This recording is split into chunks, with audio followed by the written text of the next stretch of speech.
The moment Alara Voss's hand touched the penthouse door, her husband's voice cut through the silence like a blade. The dress stays. So do you. For 3 weeks, Dominic Vale, the most feared crime boss in the city, had barely spoken to his wife. Now, as she tried to leave, he finally broke his silence with a command that felt like a death sentence. But Alara didn't know the truth yet. Dominic wasn't keeping her prisoner out of cruelty. He was trying to keep her alive. Well, before we begin this journey of secrets, silence, and the dangerous price of love, I invite you to stay with me until the very end. If this story captures you, please hit that like button and comment with your city below. I love seeing how far these tales travel across the world. The city stretched out below the penthouse like a glittering ocean of lights, indifferent to the storm brewing 60 floors above. Alara Voss stood in the center of the master bedroom, her reflection fractured across 3 full-length mirrors that Dominic had installed when they'd first moved in. Back then, he'd said he wanted her to see herself the way he saw her, beautiful from every angle. Now those mirrors felt like surveillance. She smoothed down the emerald silk dress that clung to her body like a second skin, the same dress Dominic had laid out on the bed that morning without a word. It was one of his favorites, custom-made in Milan, cut to perfection. He'd chosen her outfit every day for the past 3 weeks, leaving it displayed like a museum piece while he disappeared into his study before dawn. 3 weeks of silence, 3 weeks of separate beds, 3 weeks of living like elegant strangers in a gilded cage. Alara had tried everything. She'd knocked on his study door with coffee at midnight. She'd waited up until 3 in the morning, hoping to catch him when exhaustion might crack his armor. She'd even cornered him in the hallway once, asking directly what she'd done wrong.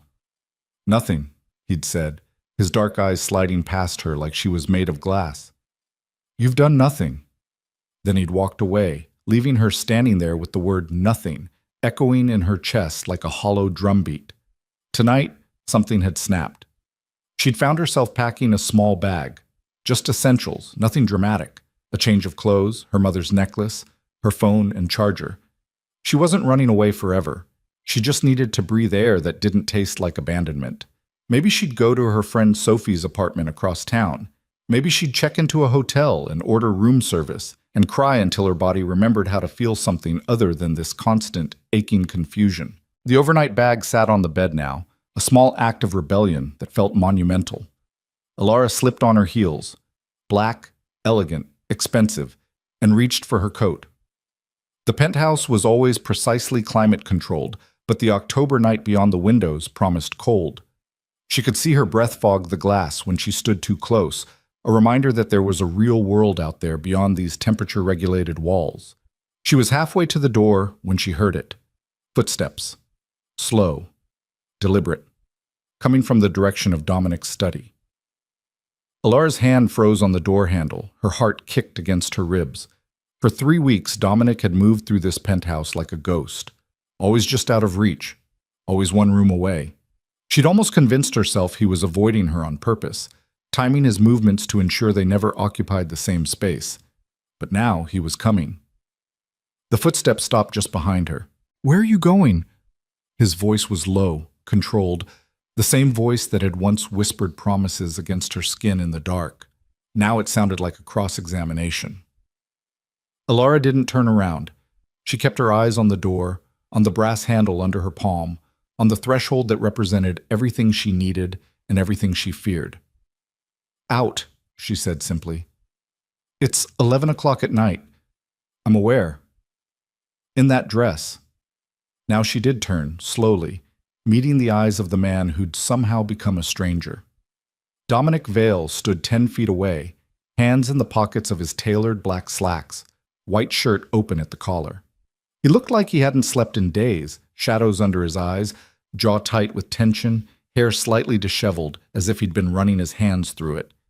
He looked devastating and distant all at once. "You chose this dress," Alara said, hearing the edge in her own voice.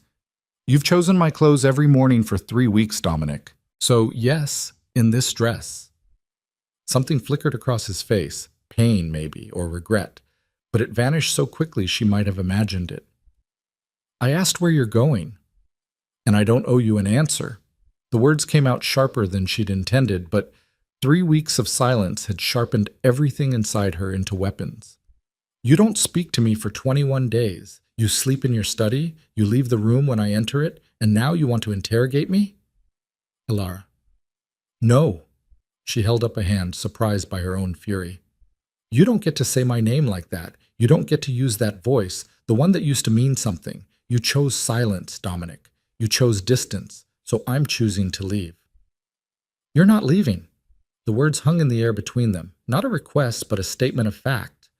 Lara felt something cold slide down her spine. Excuse me? Dominic took a step forward, and despite everything, despite the anger and hurt and confusion, her body still responded to his proximity. Her breath still caught. Her skin still remembered what it felt like when he touched her with love instead of this careful, terrible distance. The dress stays, he said quietly, each word measured and deliberate. And so do you. For a moment, Elara could only stare at him. Then the absurdity of it hit her, followed immediately by a wave of fury so intense it made her hands shake. Are you serious right now? You're giving me orders? I'm keeping you safe. Safe? The laugh that escaped her throat sounded broken even to her own ears. Safe from what, Dominic? From having a conversation with my own husband? From being treated like a human being instead of a doll you dress up and ignore? His jaw clenched. You don't understand. No, I don't, because you won't tell me anything. You won't talk to me, you won't look at me, you won't… Her voice cracked, and she hated herself for it. 3 weeks ago, everything was fine. We were fine. Then you overheard part of a phone conversation, and suddenly I'm a ghost in my own home. What did you think you heard, Dominic? What could I have possibly said that made you decide to erase me? She watched him carefully, saw the muscle in his jaw jump, saw his hands curl into fists in his pockets. It doesn't matter, he said finally. It doesn't matter? Elara felt tears burning behind her eyes and forced them back through sheer will. Our marriage doesn't matter? I don't matter? Don't. The word came out harsh, almost violent. Dominic closed the distance between them in 3 long strides, stopping just close enough that she could smell his cologne, cedar and smoke, familiar and foreign all at once. Don't say that. Don't ever say that. Then what am I supposed to think? She tilted her head back to meet his eyes, refusing to be intimidated even though her heart was racing. You won't touch me. You won't speak to me. You leave clothes out like I'm a child you're dressing, and then you disappear. What am I supposed to think except that I don't matter anymore? His hand came up, and for a moment she thought he might touch her face. Her body tensed in anticipation, nearly swaying toward him, but at the last second his hand diverted, slamming against the door beside her head instead. The sound made her flinch. You matter, he said, his voice raw and low. You matter more than anything. That's the problem. Elara's breath caught. What does that mean? But Dominic was already pulling away, putting distance between them again like proximity was painful.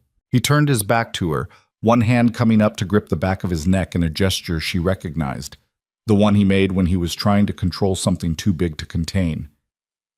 It means you're not leaving, he said to the window, to the city, to anywhere but her. Not tonight. Not in that dress. Not alone. You can't keep me prisoner, Dominic. Watch me. The casual certainty in his voice sent ice through her veins. This was the voice he used in his other life, the one she'd learned not to ask too many questions about. Dominic Vale was many things. Her husband, yes, but also something darker, something dangerous. She'd always known it, had made peace with it years ago when she'd chosen to marry him anyway, but he'd never used that voice on her before. Who are you right now? She asked quietly. Because you're not the man I married. His shoulders stiffened, but he didn't turn around. The man you married is trying to keep you alive. The words hit her like a physical blow. What? You heard me. Elara's mind raced. Alive? Dominic, what are you talking about? Who would… She stopped, realization dawning cold and terrible. Your work. It wasn't a question. Finally, he turned to face her, and what she saw in his eyes made her throat tight. Fear. Real, honest fear. She'd seen Dominic face down armed men without blinking, had watched him negotiate deals that could end in bloodshed with perfect calm. She'd never seen him afraid. until now. 3 weeks ago, he said slowly, I discovered that someone inside my organization has been feeding information to a rival, someone close, someone I trust. He paused, and she could see him choosing his words carefully. That same rival has made it clear that they know exactly how to hurt me. Alara's hand went to her throat instinctively. Me. You.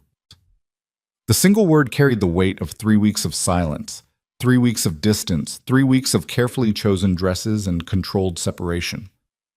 So you thought ignoring me would help? Despite the fear beginning to curl in her stomach, anger still burned bright. You thought treating me like I didn't exist would somehow protect me? I thought if I pushed you away, if I made you hate me, you might leave on your own. His voice was rough, scraped, raw. I thought if you went to stay with Sophie or your aunt in Boston, anywhere but here, you'd be safe. By breaking my heart?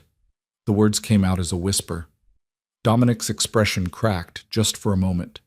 Better your heart than your life.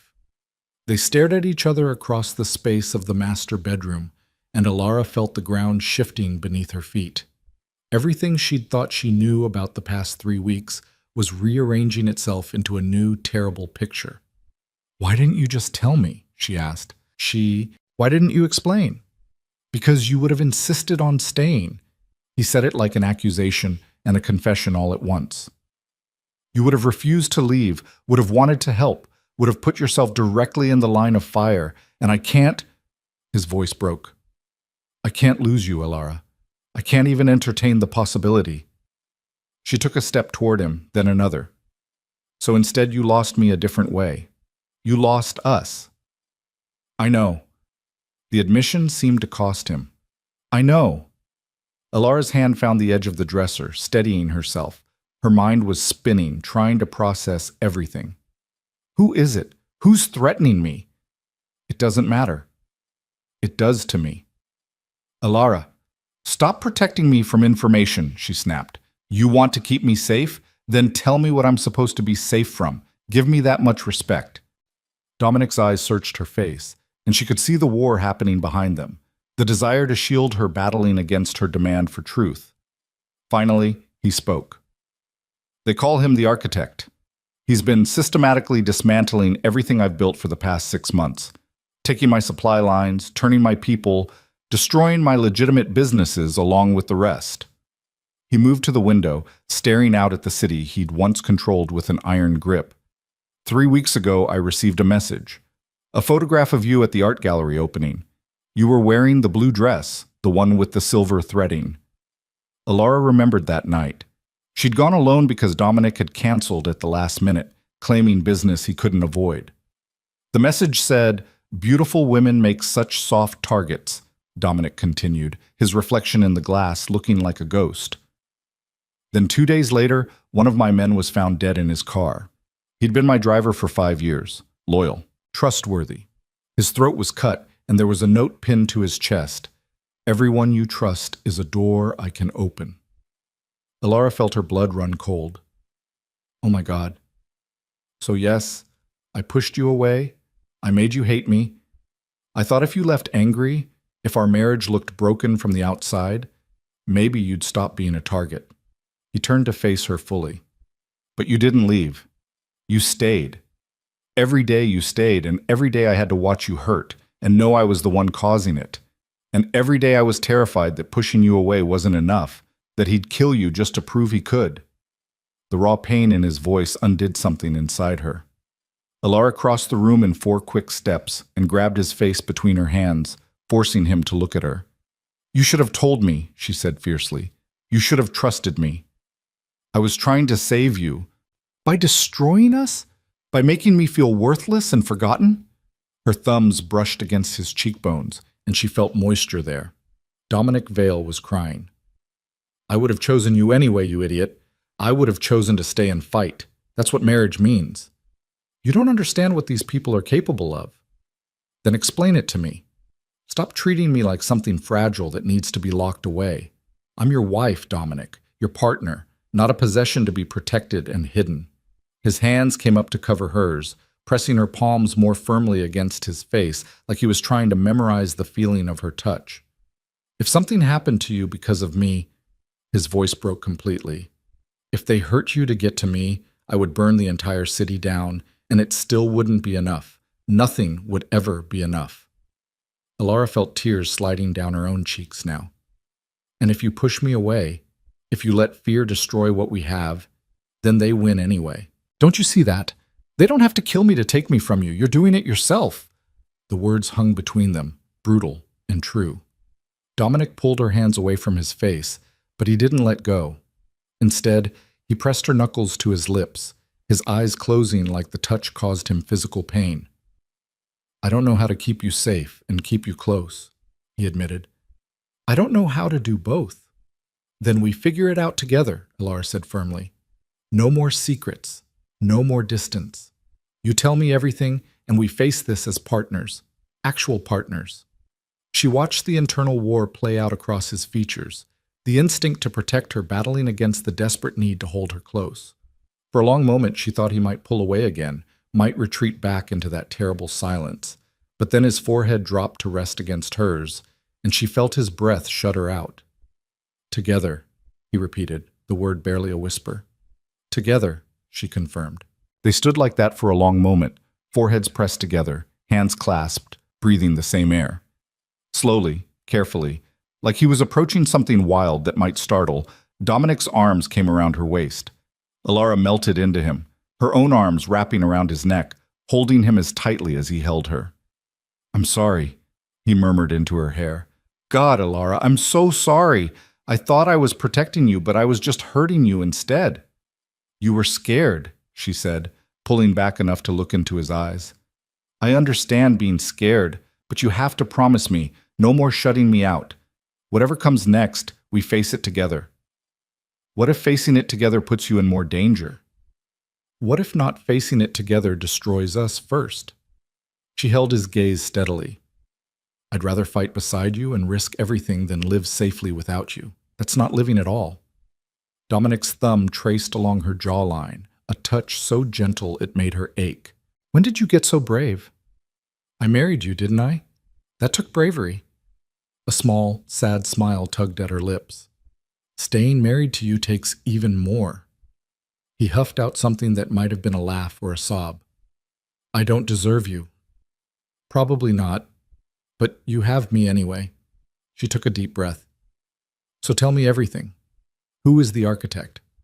Why is he targeting you, and what's the plan?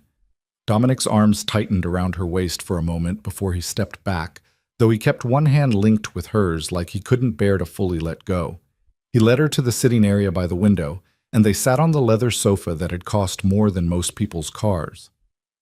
The architect isn't just a rival, Dominic began, his voice taking on the clinical tone he used when discussing business. He's something worse.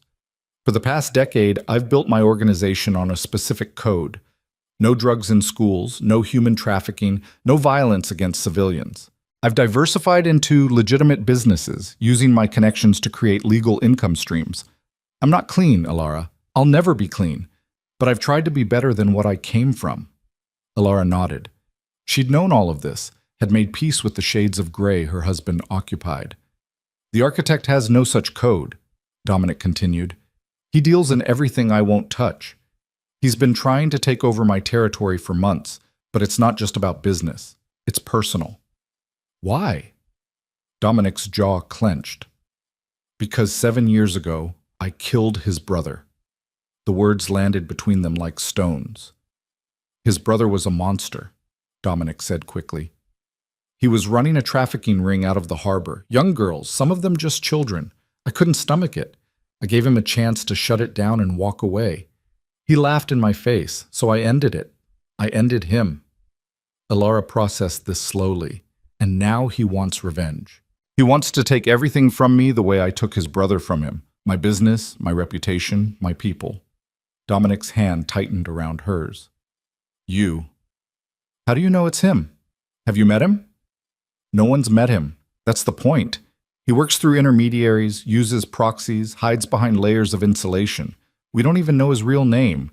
But 3 weeks ago, I got my first real lead. He stood and walked to a portrait on the wall, an oil painting of the harbor at sunset that Alara had always loved. Dominic pressed a hidden button, and the painting swung open to reveal a safe. He withdrew a folder and brought it back to her. Inside were photographs. Surveillance images of men she didn't recognize, shipping manifests, financial records that meant nothing to her. And at the bottom, a photograph that made her blood run cold. It was a picture of her father. "What?" Her voice came out strangled. "Why do you have a picture of my dad?" Dominic's expression turned grim. "Because 6 months before he died, your father was investigating a corruption case. He was an assistant district attorney, remember? He was building a case against someone powerful, someone with connections throughout the city." Alara's hands started to shake.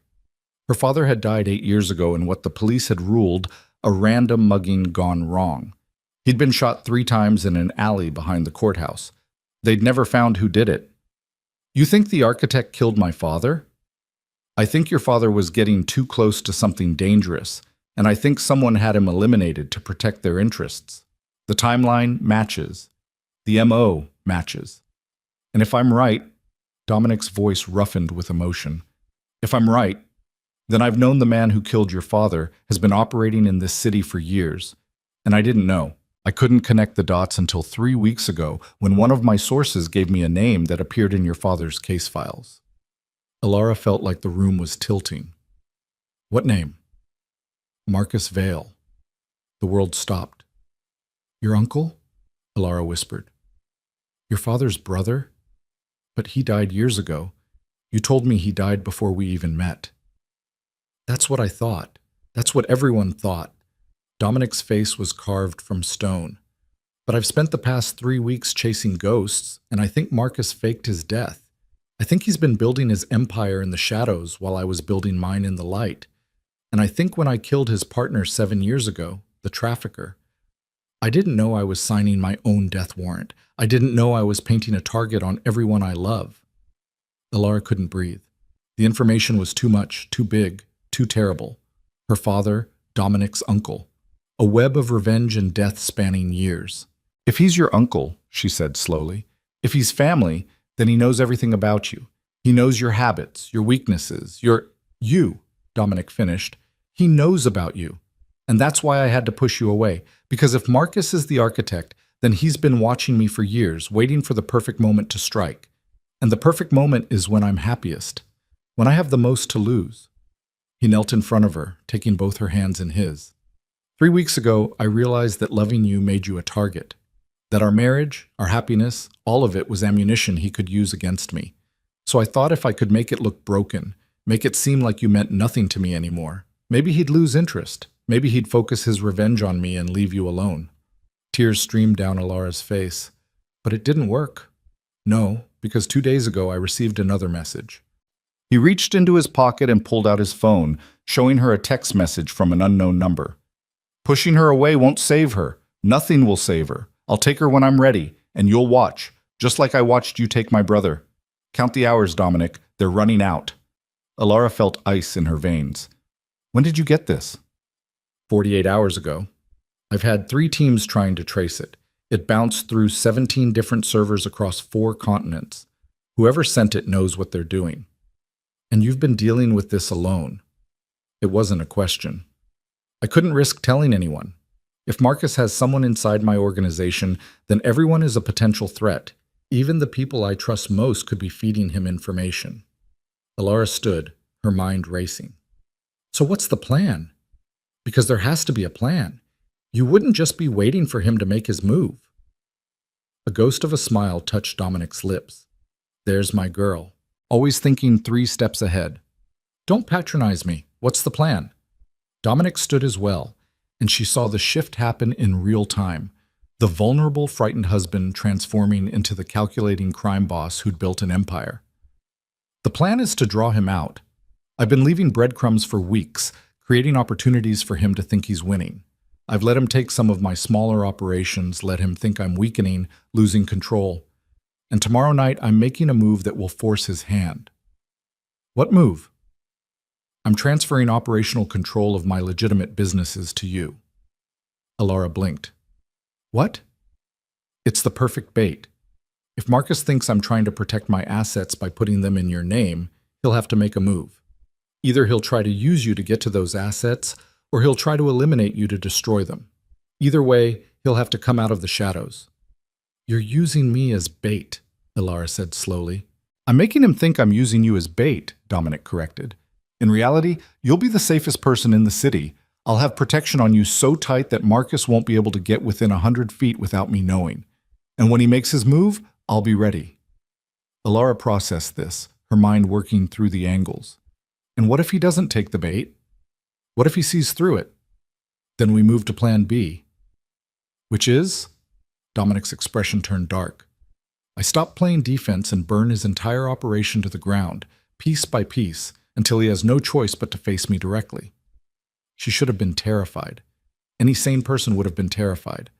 But standing there in the penthouse, looking at the man she'd married, Ilara felt something else entirely.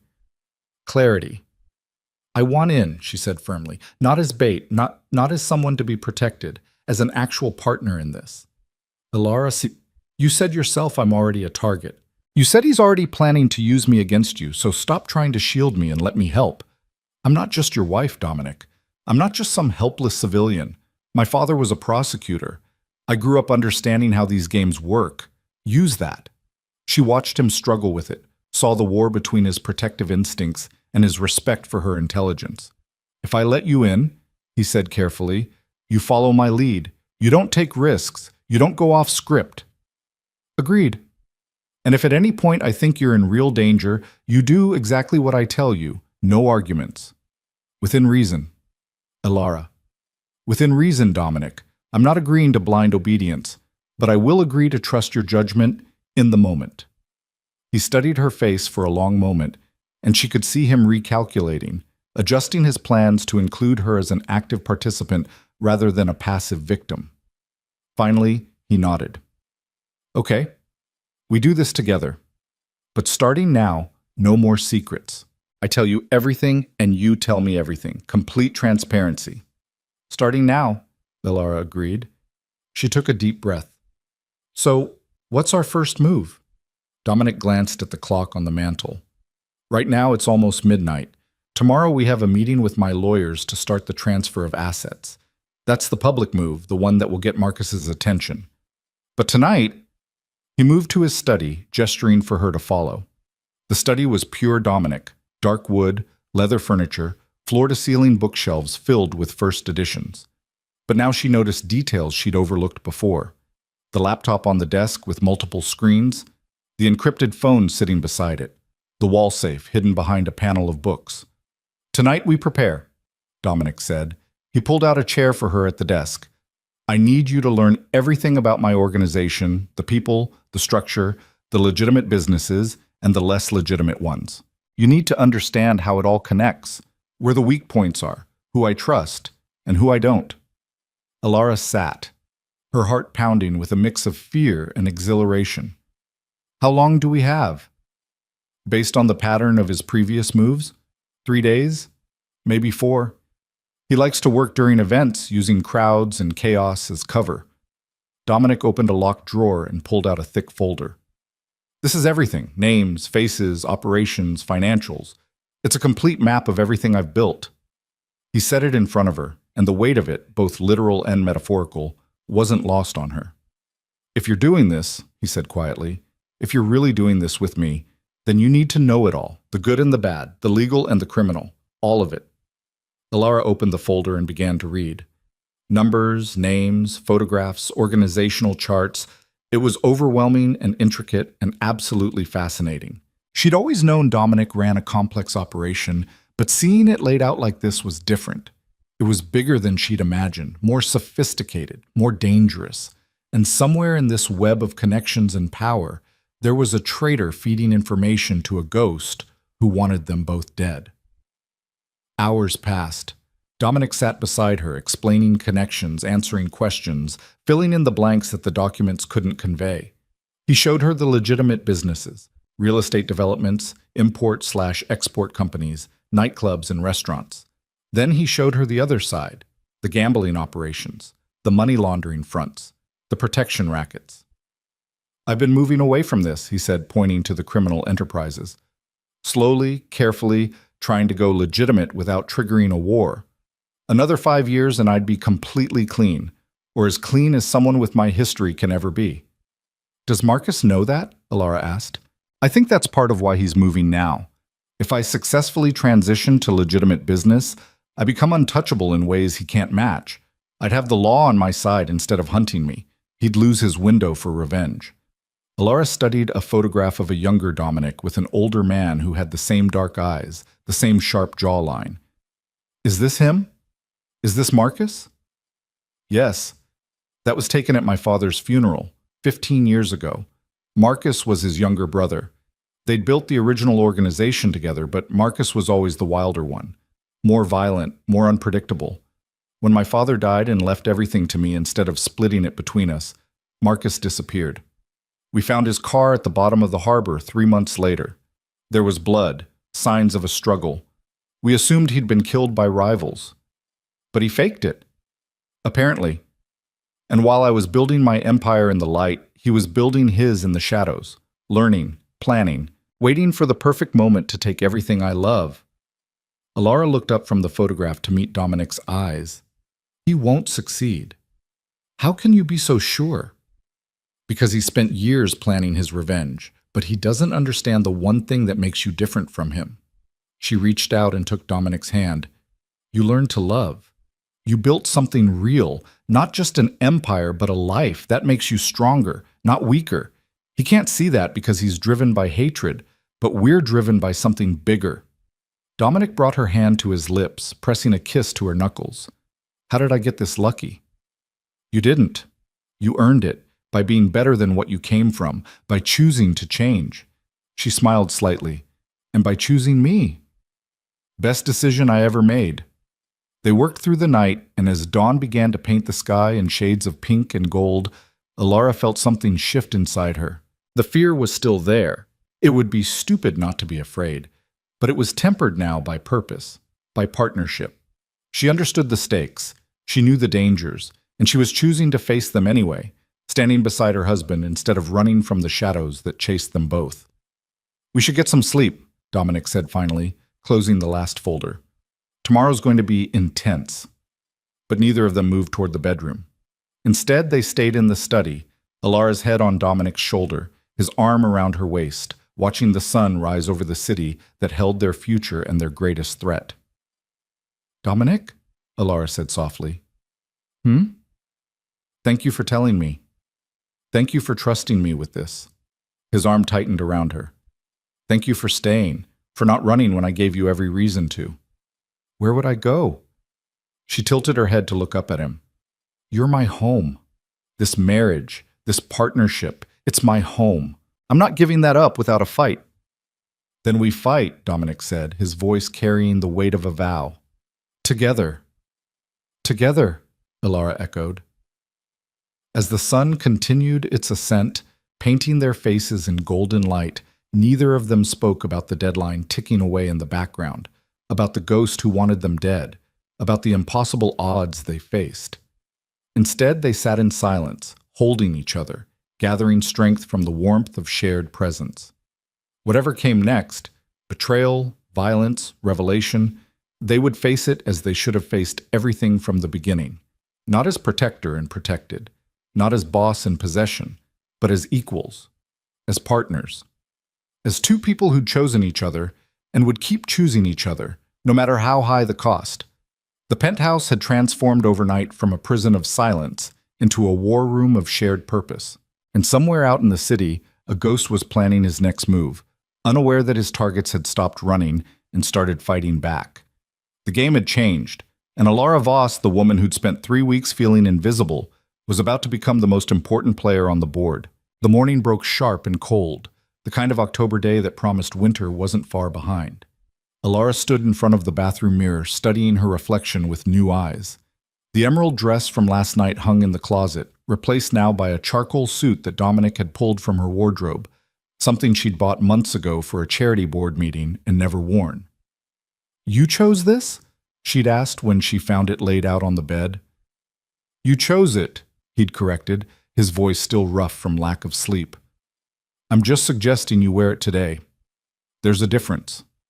Now, as she fastened pearl earrings and swept her hair into a low chignon, Elara recognized the woman in the mirror as someone she'd almost forgotten. Composed. Powerful. Ready. The door opened and Dominic appeared behind her, already dressed in a three-piece suit that made him look every inch the legitimate businessman he was trying to become. Their eyes met in the mirror. "You look like you're about to take over a company," he said. "Funny. That's exactly what I'm about to do." She turned to face him directly. "Are you sure about this? Transferring everything to me?" "The legitimate holdings, yes. The shell corporations, the front companies, those stay in my name. But the real estate development firm, the restaurant group, the import business, all of it goes to you. On paper, at least." He adjusted his tie, and she noticed his hands were steady. Whatever fears had plagued him last night had been locked away behind the armor of purpose. "It makes strategic sense. If Marcus wants to destroy my empire, he'll have to go through you to do it." "And you think he'll try?" "I think he won't be able to resist. A man like Marcus, driven by revenge, he'll see it as poetic justice. The woman I love controlling the empire I built? He'll want to corrupt that, twist it, use it against me in the most painful way possible." Elara reached out and straightened his already perfect tie, her fingers lingering against the silk. "What if you're wrong about him? What if it's not Marcus at all?" "Then we'll find out soon enough. But my gut tells me I'm right. The methodology, the patience, the personal nature of the attacks, it all points to someone who knows me intimately, someone who understands exactly where to cut to make it hurt most." A knock at the bedroom door interrupted them.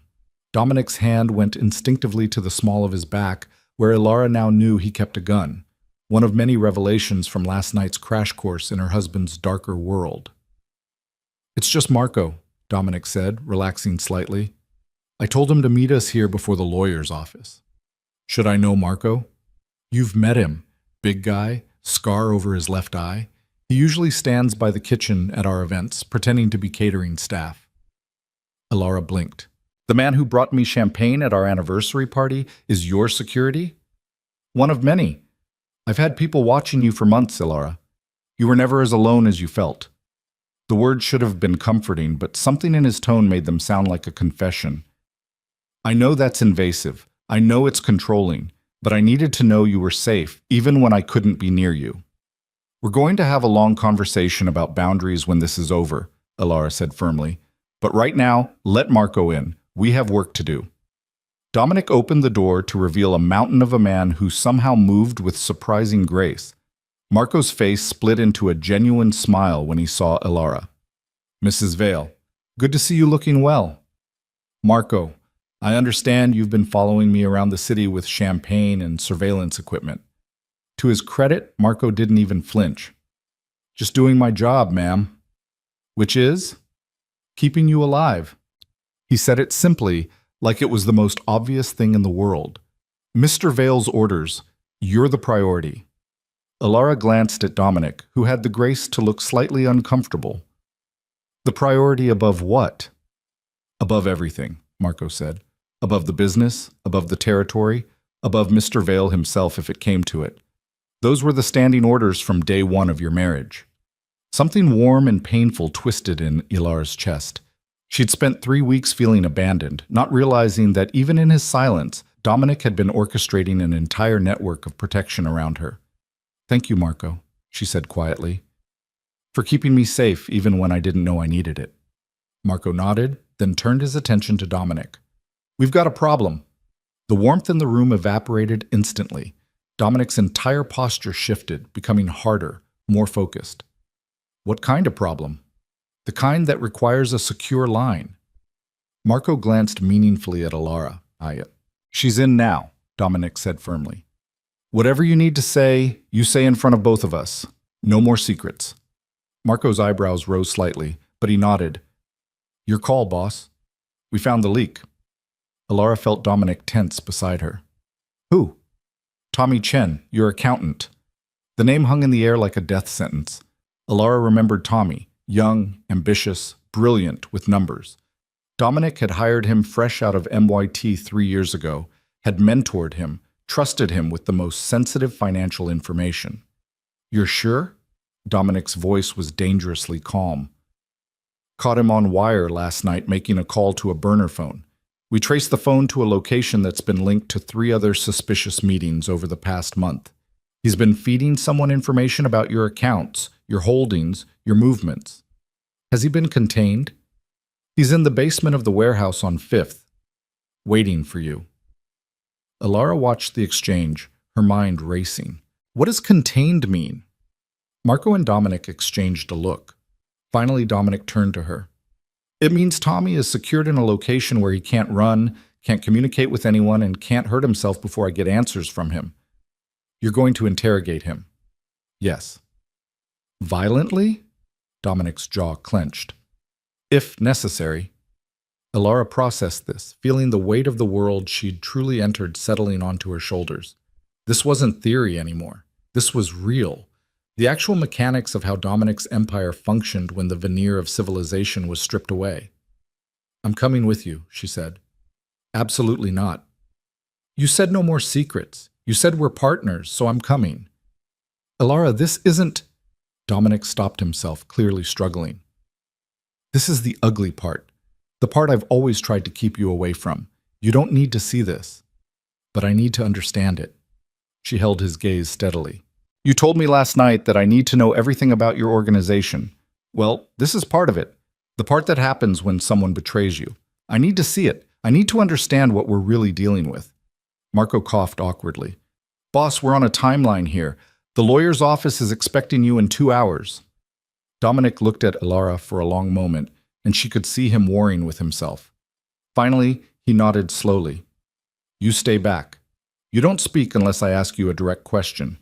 And if I tell you to leave, you leave immediately. Understood? Understood. And Alara? His hand came up to cup her cheek. What you're about to see, it doesn't change who I am to you. It's a tool, a necessary evil in this world, but it's not all I am.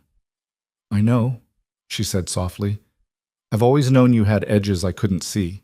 I'm just ready to see them now. The warehouse on 5th was exactly what Alara expected. Industrial, isolated, the kind of place where screams wouldn't carry.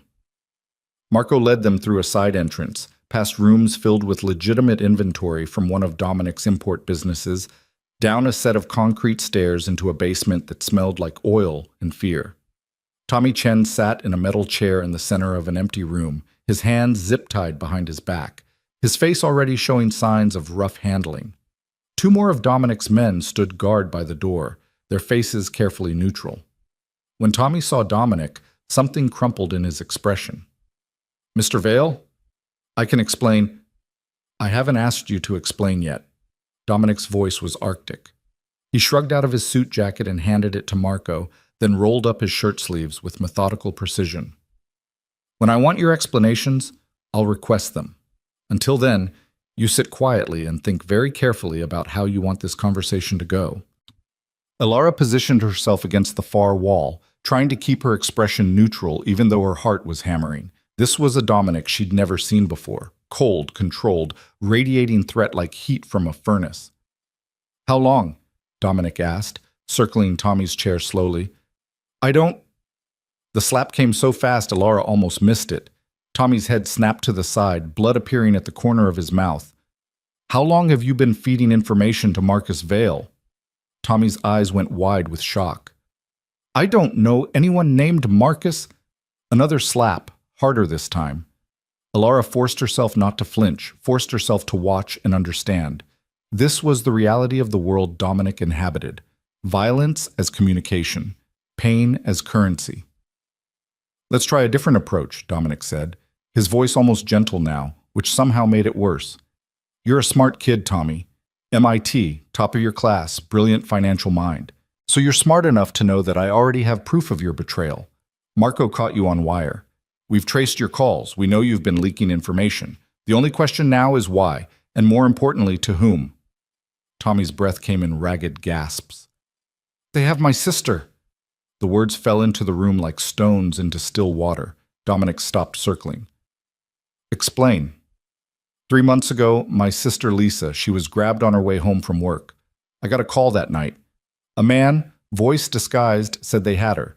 Said she'd stay alive as long as I did exactly what they told me to do. Which was feed them information, your accounts, your movements, your business dealings. Everything they asked for, I gave them. I didn't have a choice. They sent me a picture of her. His voice broke. She was hurt, Mr. Vale. They'd hurt her to prove they could. Alara felt sick. This wasn't simple betrayal. This was coercion, exploitation of love and fear. Did you ever see who took her? Dominic asked, his tone marginally softer now. No. All contact was through burner phones, new number every time. They'd call, tell me what they needed, and I'd deliver it through dead drops around the city. Did they ever mention a name, any identifying information? Tommy shook his head miserably. Nothing. They were careful, professional. The only thing... He hesitated. What? Once, when I asked to talk to Lisa, to prove she was still alive, the man who answered the phone called someone else Uncle, like it was a title, not a relationship. He said, Uncle wants to know about the real estate transfers. That's the only personal detail I ever heard. Dominic and Marco exchanged loaded glances. Uncle. Marcus had always insisted his nephews and the younger generation in the organization call him Uncle, even those not related by blood. When was the last time you had contact? Dominic demanded. 2 days ago. They wanted to know about today's meeting, about the asset transfers to Mrs. Vale. I told them everything. Tommy's eyes slid to Alara, filled with desperate apology. I'm sorry. God, I'm so sorry. But it's my sister. She's all I have left. Dominic was quiet for a long moment, his hand coming up to rub the back of his neck in that gesture Alara recognized as deep thought. Marco, get a team together. Find Lisa Chen. I want every resource we have on this. Check hospitals, morgues, abandoned properties, anywhere Marcus might be holding hostages. Boss, what if she's already what? Then we find the body, and we give Tommy closure. But we look. Dominic's tone left no room for argument. He turned back to Tommy. Here's what's going to happen. You're going to tell Marco every single detail you remember about the drops, the calls, the requests. Everything. Then you're going to keep playing along. Next time they contact you, you're going to feed them exactly what I tell you to feed them. You want me to be a double agent? Tommy looked terrified. I want you to fix what you broke. You put my wife in danger, Tommy. You fed them information that could get her killed.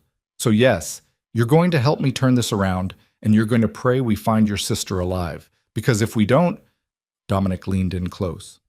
If we don't, and I find out you were lying about any of this, that you betrayed me for money instead of coercion, then what happens to you will make what they did to your sister look merciful. Tommy nodded frantically. I understand. I swear, Mr. Vale, I swear I'm telling the truth. I never wanted to hurt you or Mrs. Vale. They forced my hand.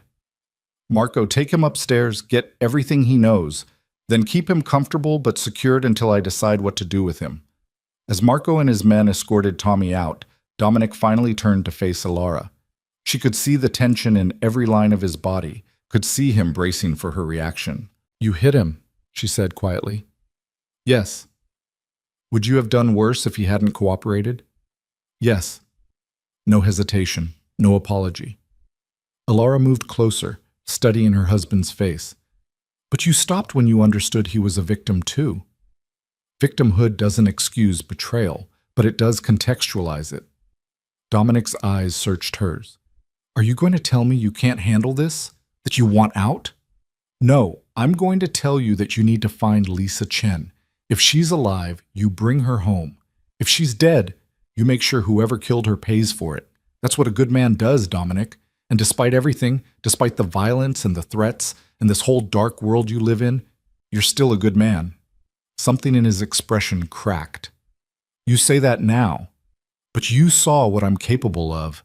I saw you use the minimum force necessary to get information that might save lives. I saw you choose mercy when you could have chosen cruelty. I saw you make protecting someone's sister a priority, even though that person betrayed you. She reached up and touched his face. I saw my husband, just a version of him I hadn't met yet. Dominic pulled her into his arms, holding her so tightly she could barely breathe. I don't deserve you. You keep saying that. I'm starting to think you're hoping I'll believe it and leave. Never. The word was fierce. I'll never hope that. They stood like that for a moment before Marco's voice came from the doorway. Boss, we've got another problem. Dominic's arms tightened fractionally before he released Alara and turned. What now? The lawyer's office called. They want to move the meeting up. Someone requested an emergency session, a priority client. Who? Marco's expression was grim. They wouldn't say. Just that it's someone who needs to be added to today's proceedings. Someone with legal standing regarding your assets. Alara felt cold fingers trace down her spine. That's not coincidence. No, Dominic agreed. It's not. Marcus knows about the meeting. Tommy confirmed he fed them that information. So Marcus is making a move. What kind of move? The kind where he forces a confrontation in a public place, surrounded by witnesses and lawyers. Somewhere I can't respond with violence. Dominic's smile was sharp and humorless. He's smarter than I gave him credit for. So what do? We go to the meeting, we see what he wants, and we play it exactly as we planned. Dominic turned to Marco. I want every inch of that law office swept for weapons, listening devices, anything suspicious. I want men positioned outside in the building on every exit, and I want someone on Tommy Chen every second. If he so much as breathes wrong, I want to know about it. Already in motion, boss. Good. Alara and I will be there in 30 minutes. Make sure we're ready for anything. The drive to the lawyer's office was tense and silent. Alara sat in the back of the armored sedan. Another revelation from last night was that their regular car had been replaced months ago with a bulletproof version, watching the city slide past the tinted windows. What if it's a trap? She asked finally. Then we spring it carefully and see what we catch. Dominic's hand found hers across the leather seat. But I don't think it is. I think Marcus wants to deliver a message. He wants us to know he's in control, that he can reach us anywhere, anytime. This is psychological warfare. And the best response to psychological warfare is? Don't let them see you bleed. He squeezed her hand. Which means when we walk into that office, we're united, confident, unshakable. Whatever Marcus throws at us, we take it together and we don't flinch. The law offices of Sterling, Whitmore, and Associates occupied the top 3 floors of a glass tower downtown.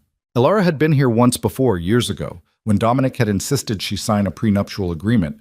She'd refused, and he'd loved her more for it. Now they rode the elevator in silence, flanked by 2 of Marco's men who looked like they could bend steel with their bare hands. The elevator dinged softly at each floor, and Alara found herself counting breaths, steadying herself for whatever came next. The reception area was elegant and understated. Cream carpets, abstract art, a receptionist who looked up with a practiced smile that faltered slightly when she saw the small army entering her domain. Mr. Vale? Mrs. Vale? They're expecting you in conference room A. Your other party has already arrived. Other party? Dominic's tone was carefully neutral. Yes, sir. A Mr. Castellano. He said you'd understand. Alara felt Dominic's hand tighten fractionally on hers before relaxing. Of course. Lead the way.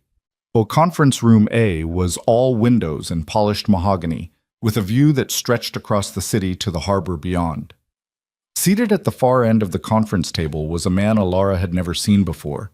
Late 50s, silver hair, expensive suit, and eyes that looked like chips of ice. He stood when they entered, a smile playing at his lips that didn't reach those cold eyes. Dominic, it's been a long time. Not long enough, apparently. Dominic's voice was controlled, but Alara could feel the tension radiating off him in waves. Mr. Castellano, I'd say it's a pleasure, but we both know that would be a lie. Ever the charming nephew? The man's gaze slid to Alara, and she felt it like oil on her skin.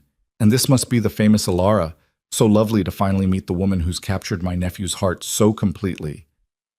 Nephew. The word hit Alara like a physical blow. This was Marcus. This was the ghost, the architect, the man who wanted them dead.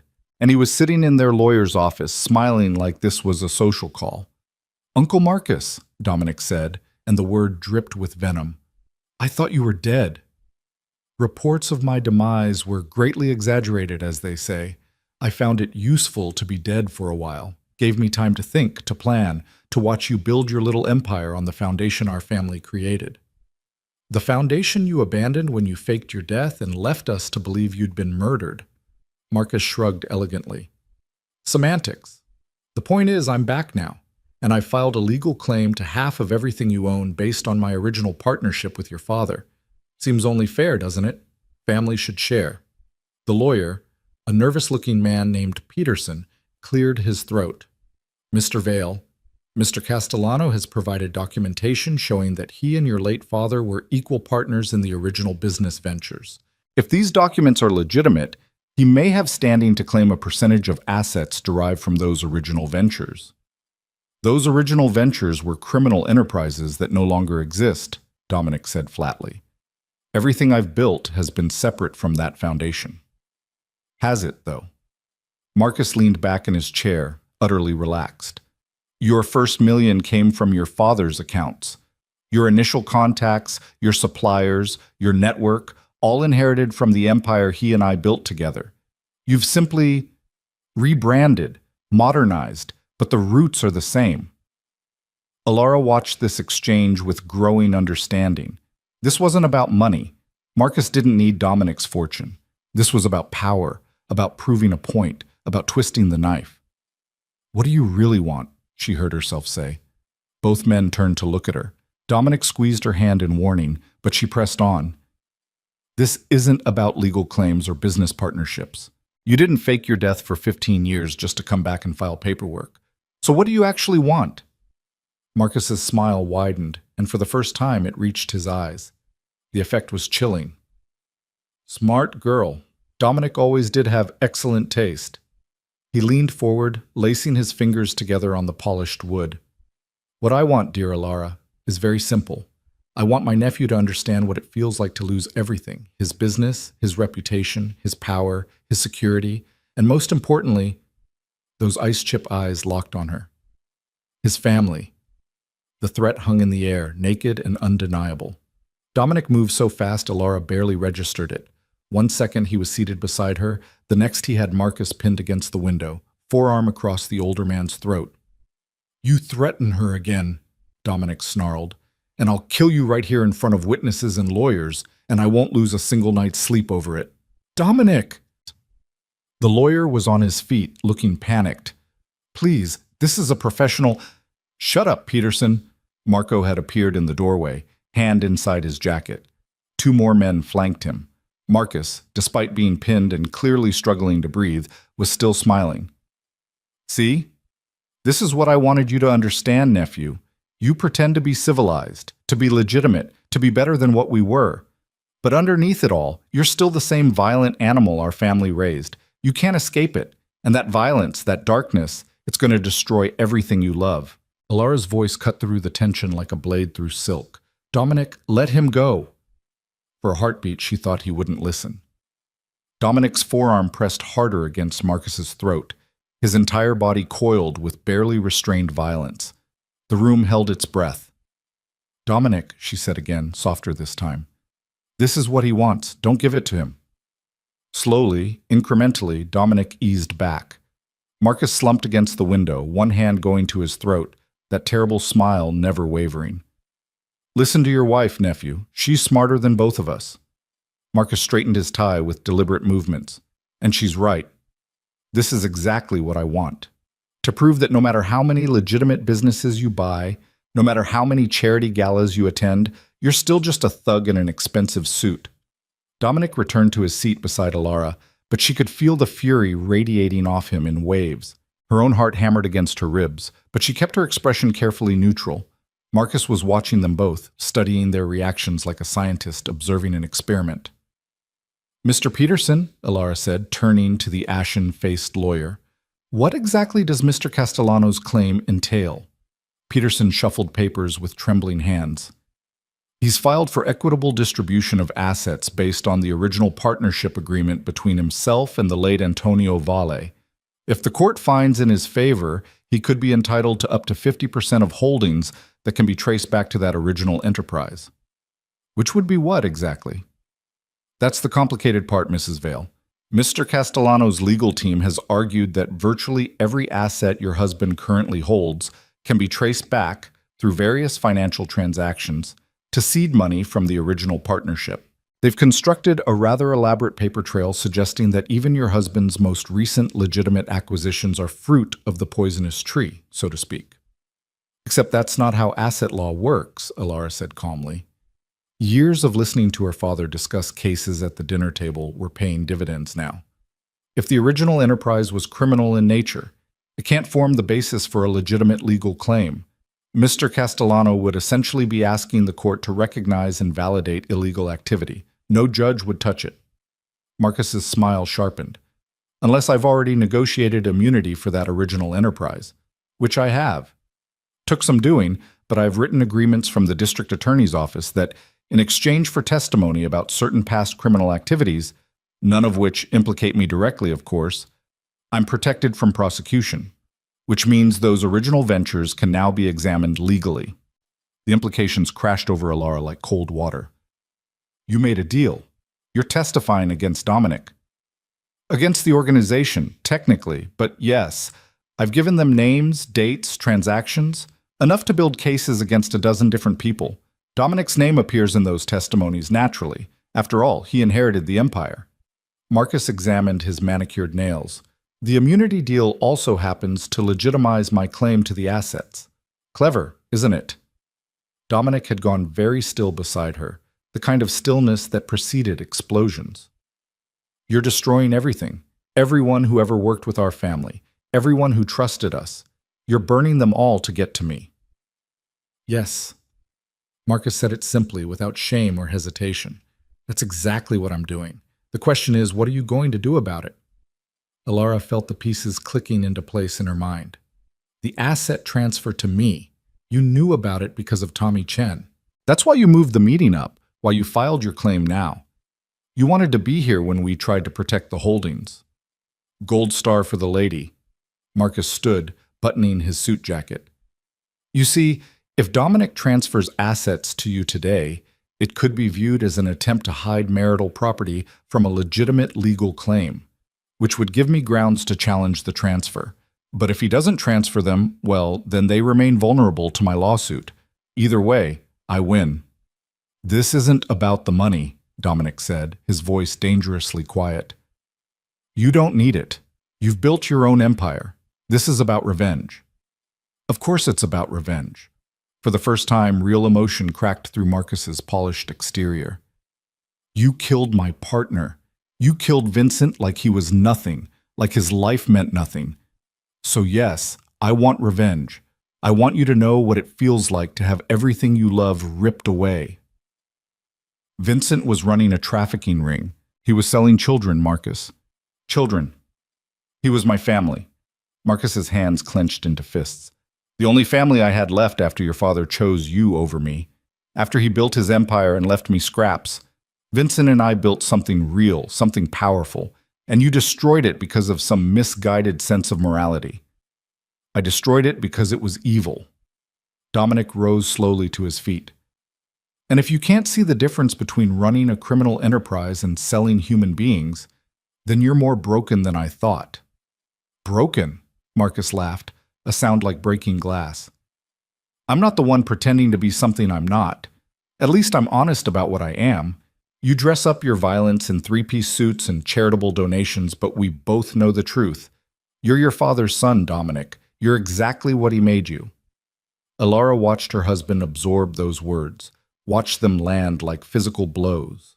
She stood, placing herself between the two men. Mr. Castellano, you've made your point. You've filed your legal claim, you've delivered your threats, you've proven you can reach us whenever you want. So what happens now? Marcus studied her with something that might have been respect. Now? Now we wait for the courts to decide. In the meantime, I'll continue dismantling your husband's organization piece by piece. Every supplier who depends on him, every business partner who trusts him, every person who's built their livelihood around his empire, I'll destroy them all. And he'll watch it happen, helpless, knowing that every action he takes to stop me just proves I'm right about what he really is. You're forgetting something, Alara said softly. What's that? He's not alone anymore. You've spent 15 years planning this revenge, building your case, positioning your pieces. But you've made one critical error. And what error is that, my dear? You assumed Dominic would handle this the way you would, with violence and revenge and more darkness.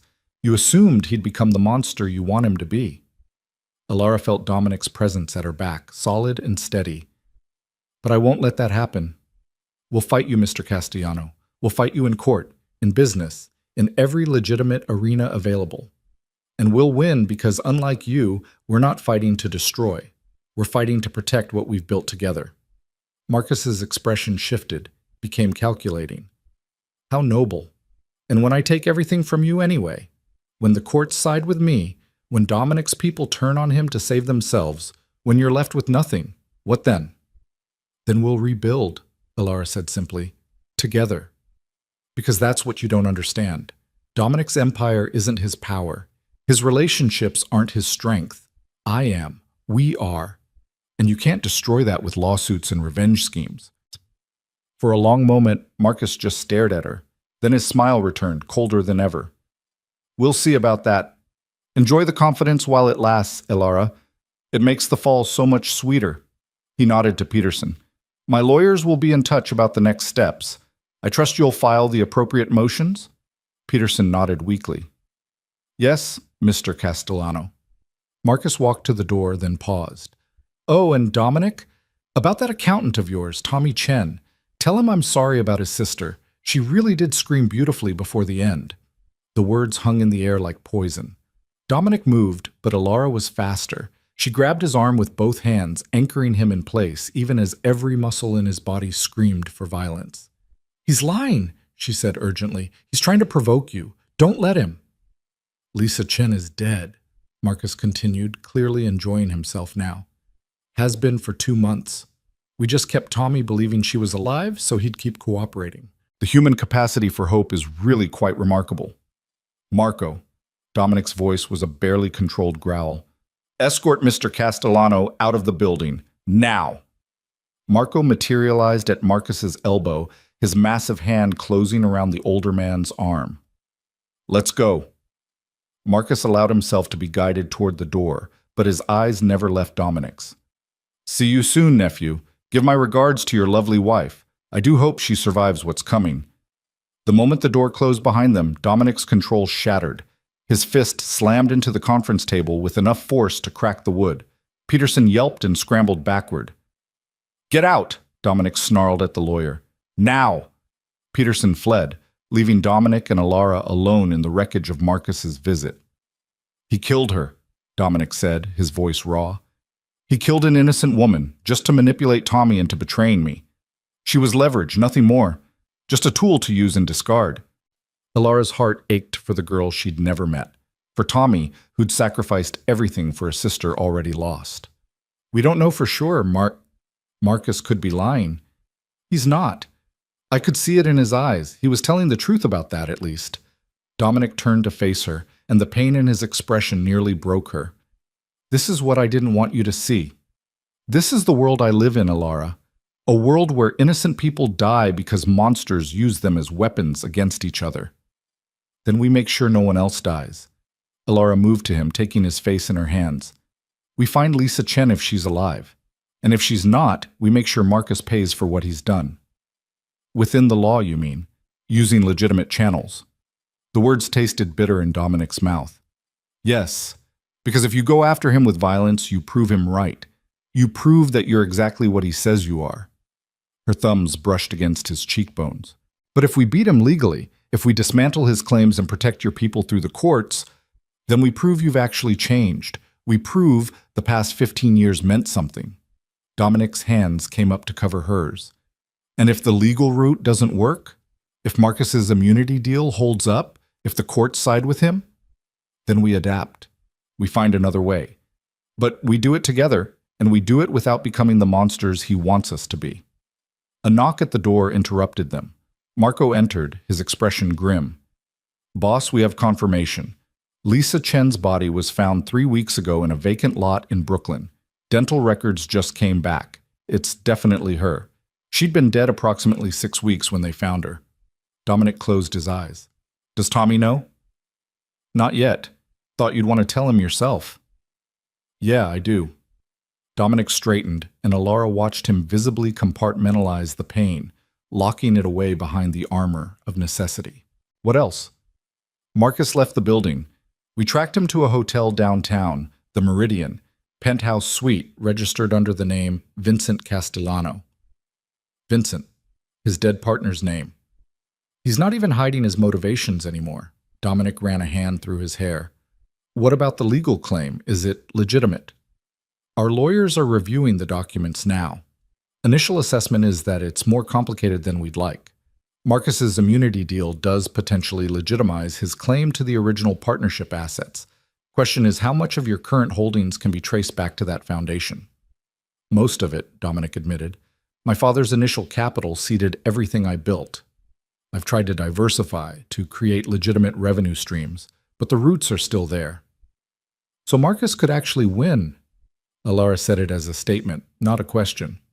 He could take half of everything, yes. Maybe more if his lawyers are creative enough. Alara processed this, her mind already working through possibilities. What if we don't fight the claim? Both men turned to stare at her. Hear me out, she continued. What if instead of fighting Marcus's legal claim, we restructure everything? We separate the assets that can be traced to the original enterprise. Let Marcus have them. They're tainted anyway, built on criminal foundations. Meanwhile, we protect and expand the truly legitimate businesses. We take the parts of your empire that are clean and we build something new with them. You're suggesting I just hand over half my fortune to the man who wants me dead? Dominic's tone was incredulous. I'm suggesting you give him what he's legally entitled to while protecting what actually matters. Think about it, Dominic. Most of your legitimate businesses, the restaurants, the real estate developments, the import companies, they're profitable on their own now. They don't need the criminal money anymore. What if we separated them completely, created a new corporate structure that has no ties to the original enterprise? Marco whistled low. That's actually brilliant. You'd essentially be giving Marcus the tainted money while keeping the clean revenue streams. And burning down everything I built in the process, Dominic said bitterly. No. You'd be burning down everything your father built. What you build moving forward, that's yours. That's clean. That's legitimate. Alara moved closer. Isn't that what you've been trying to do anyway? Go legitimate. This could be the catalyst, the push you needed to finally separate yourself from the past. Dominic stared at her for a long moment, and she could see the war happening behind his eyes. The idea clearly appealed to him on some level, but it also meant surrendering, admitting defeat. Marcus won't stop with the money, he said finally. He wants blood. He wants me destroyed completely. Then we give him the battle he thinks he's winning while we prepare for the war he doesn't see coming. Alara's voice was steady, confident. Let him think he's beaten you in court. Let him take the tainted assets. Meanwhile, we build something better, something stronger, something he can't touch because it's completely legitimate. And when he comes after you anyway. Because he will, Alara. He threatened you directly. He's not going to be satisfied with just the money. Then we'll be ready. But we'll be ready as partners, with a plan, with resources he doesn't know about. She squeezed his hand. Trust me, Dominic. Trust us. This can work. Marco cleared his throat. Boss, there's one more thing. We got preliminary info back on the immunity deal Marcus made. He gave up names, dates, operations, enough to build cases against at least 15 different people in your organization. Who? Marco handed over a tablet. Dominic scrolled through the list, his expression darkening with each name. These are some of my most trusted people. Some of them have been with me for years. His jaw clenched. Marcus didn't just target me. He's trying to destroy everyone who's ever worked with me. Which means they need to know, Alara said. They need to be warned about what's coming. If I warn them, some will run. Some will turn on me to save themselves. The organization will fracture. It's going to fracture anyway once the indictments come down. At least this way you give them a choice. You give them time to prepare. Alara took the tablet from him, studying the names. And you find out who your real allies are, the ones who'll stand with you even when it's hard. Dominic looked at her with something like awe. When did you become a strategist? I've always been one. You just never needed me to be before. She handed the tablet back to Marco. Contact everyone on this list. Tell them what's happening. Give them 48 hours to decide what they want to do.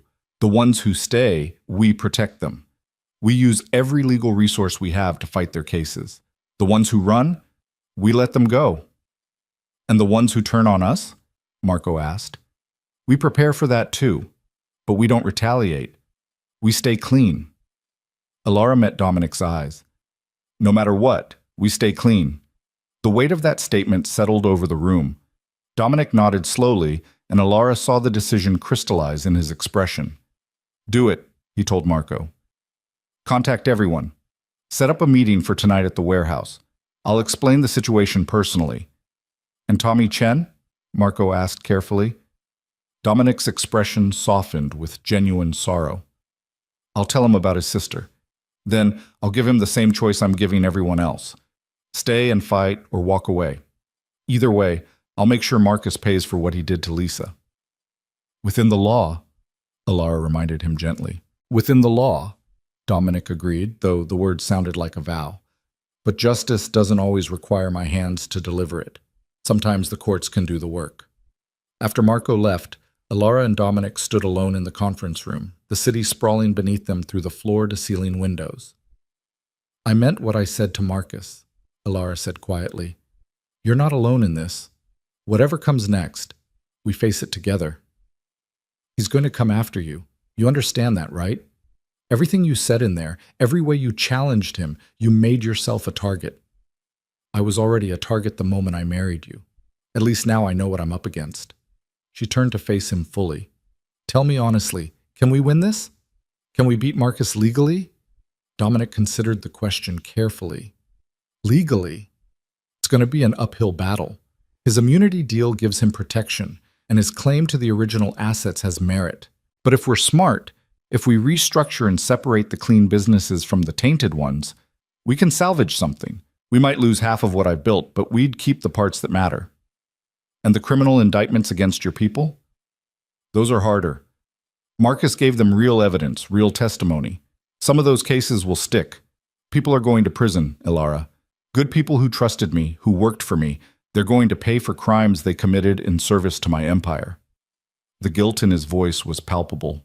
Alara moved closer, taking his hands in hers. Then we help them. We get them the best lawyers, we support their families while they're inside, we make sure they know they're not abandoned. And moving forward, we make sure no one else has to make that choice. We build something legitimate so the people who work for you don't have to break the law to survive. You make it sound so simple. It's not simple. It's going to be hard and messy and painful, but it's right, Dominic. It's the right thing to do.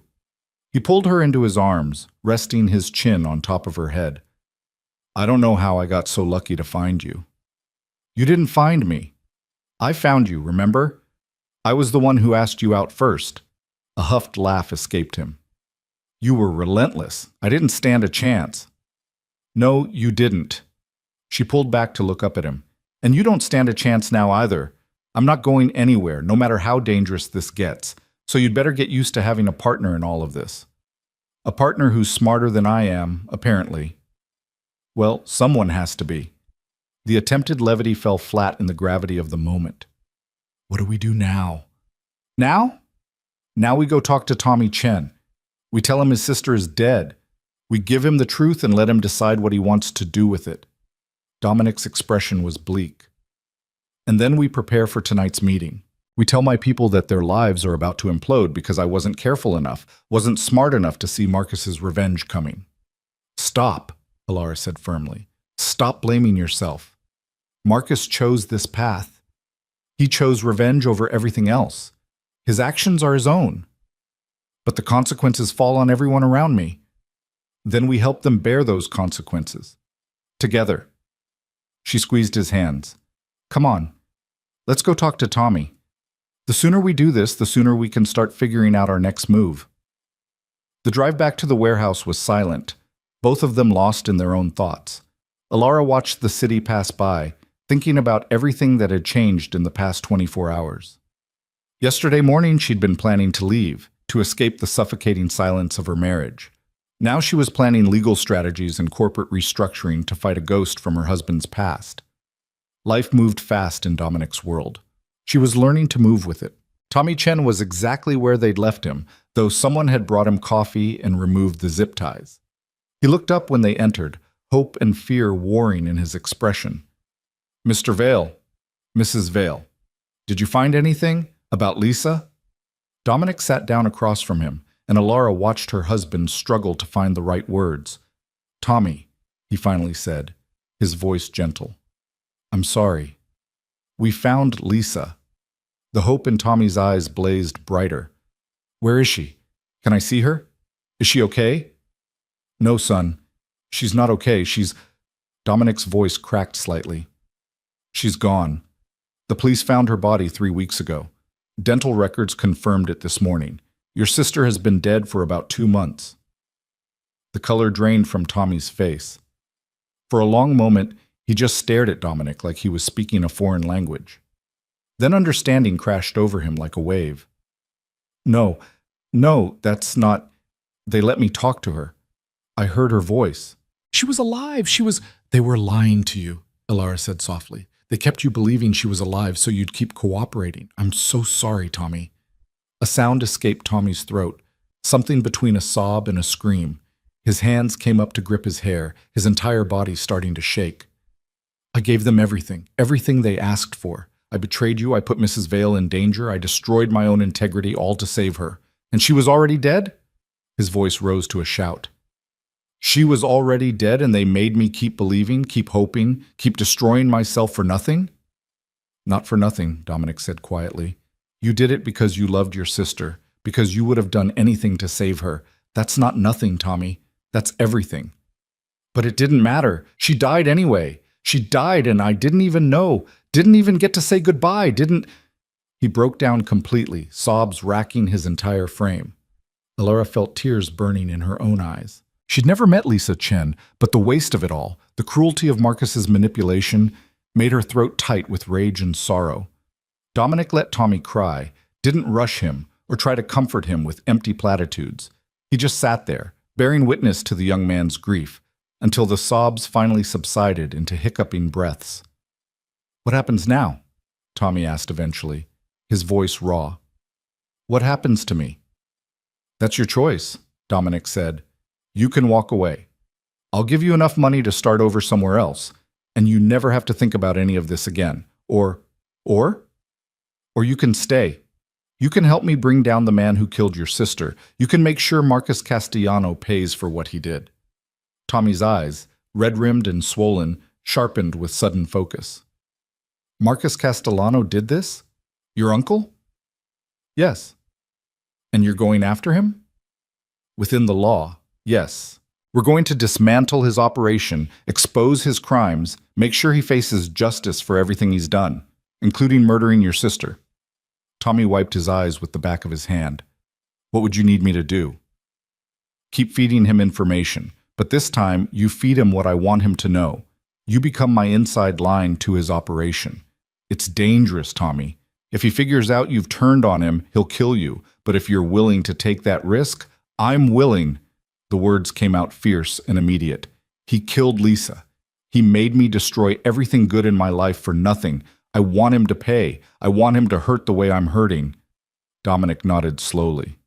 "Then you're in. But Tommy, we do this smart. We do this careful. And we do this legally. No vigilante justice, no revenge killing. We build a case against him that's so airtight even his immunity deal can't save him." "How?" Alara spoke up. "By documenting everything. Every call, every meeting, every piece of information he asks for. We create a record that shows he's still actively engaged in criminal activity. Immunity protects him from past crimes, but not from new ones. If we can prove he's currently breaking the law, his deal becomes void," Tommy finished, understanding dawning. "We can use his own tactics against him." "Exactly." Alara felt a spark of hope. "But it requires patience. It requires you to keep playing the role of the broken, defeated betrayer while actually working against him." "I can do that." Tommy's hands clenched into fists. "For Lisa, I can do anything."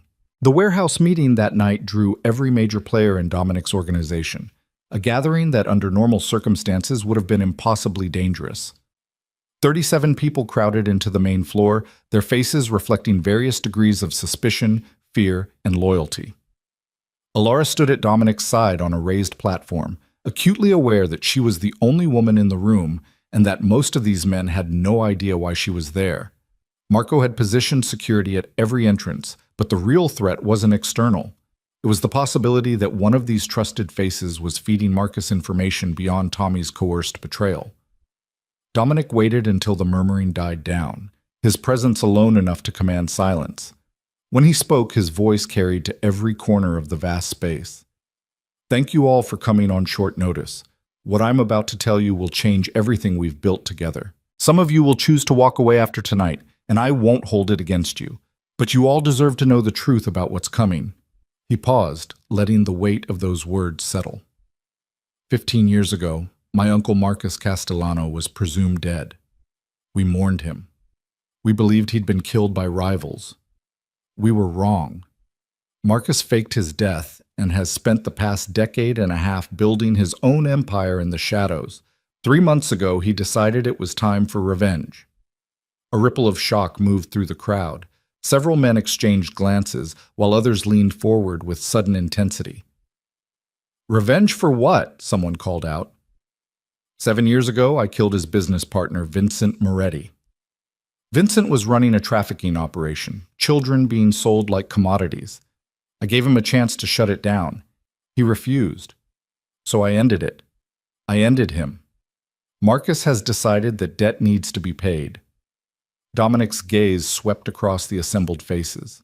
Marcus made a deal with the district attorney's office. He gave them names, dates, operations, everything he knew about our organization's past activities. In exchange, he received full immunity from prosecution. The DA is building cases right now against 15 people in this room. The warehouse erupted into chaos. Voices overlapped, angry and afraid, demanding to know who, wanting details, already planning exits. Dominic raised his hand, and gradually the noise subsided. I have a list of names. If you're on it, you'll know before you leave tonight. But here's what you need to understand. Marcus didn't just target me. He targeted all of us. Everyone who's ever worked with me. Everyone who's built their life around this organization. He wants to burn it all down. So what do we do?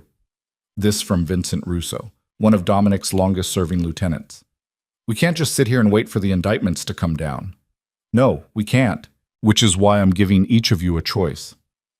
Dominic's voice was steady, but Alara could see the tension in his shoulders. You can walk away. Tonight. I'll provide enough money for you to disappear, to start over somewhere the DA can't reach you.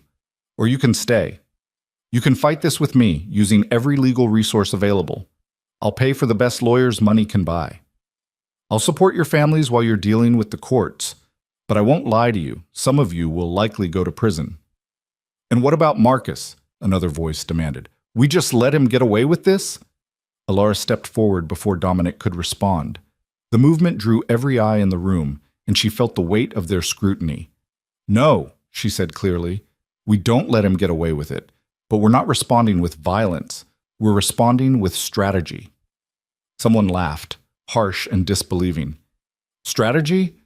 Lady, no offense, but this isn't some corporate boardroom. This is war. You're right, it is war. But it's a different kind of war than you're used to fighting. Alara kept her voice level, authoritative. Marcus has immunity for past crimes, but not for current ones. If we can document him engaging in ongoing criminal activity, his immunity deal becomes void. He goes down for everything, past and present.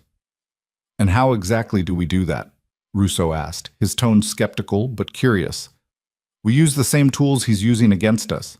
We build a case. We gather evidence. We work with law enforcement instead of against them.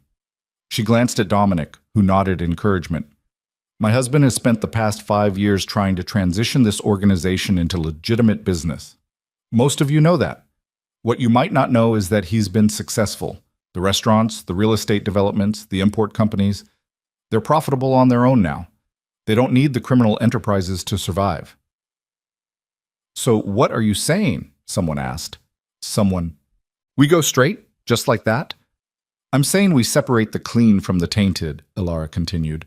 The businesses that can stand on their own merit get moved into a new corporate structure, one that has no ties to the past, that Marcus can't touch legally.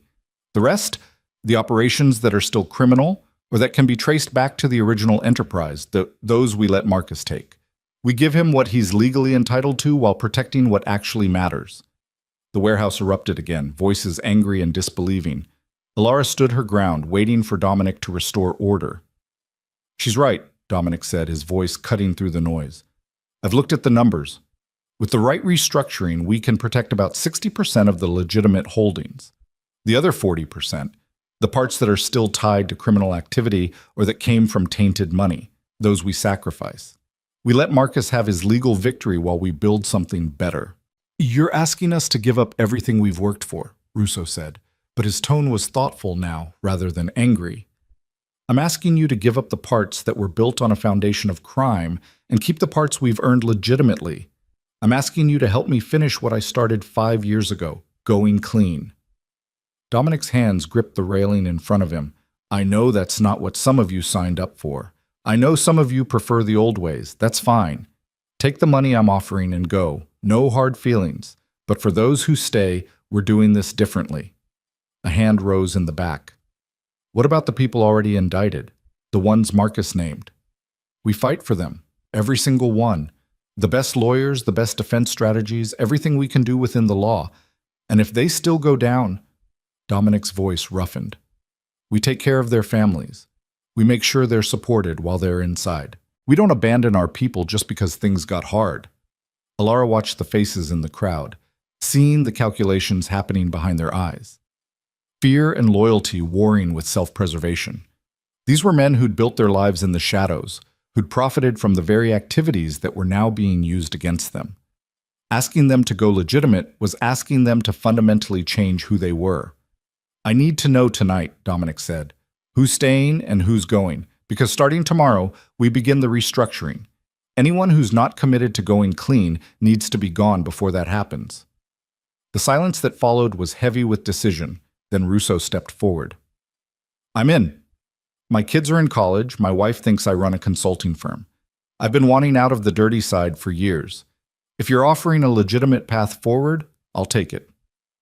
One by one, others stepped forward, some immediately, some after long moments of deliberation. By the time the dust settled, 23 people had committed to staying. 14 had chosen to take the money and disappear. Dominic nodded, his expression carefully neutral, even though Alara could see the relief in his eyes. "Those who are leaving, see Marco before you go. He'll handle the logistics. Those who are staying, we meet tomorrow morning at my office downtown. 9 o'clock sharp. We start planning the restructuring." As the crowd began to disperse, Alara noticed one man who hadn't moved toward either group.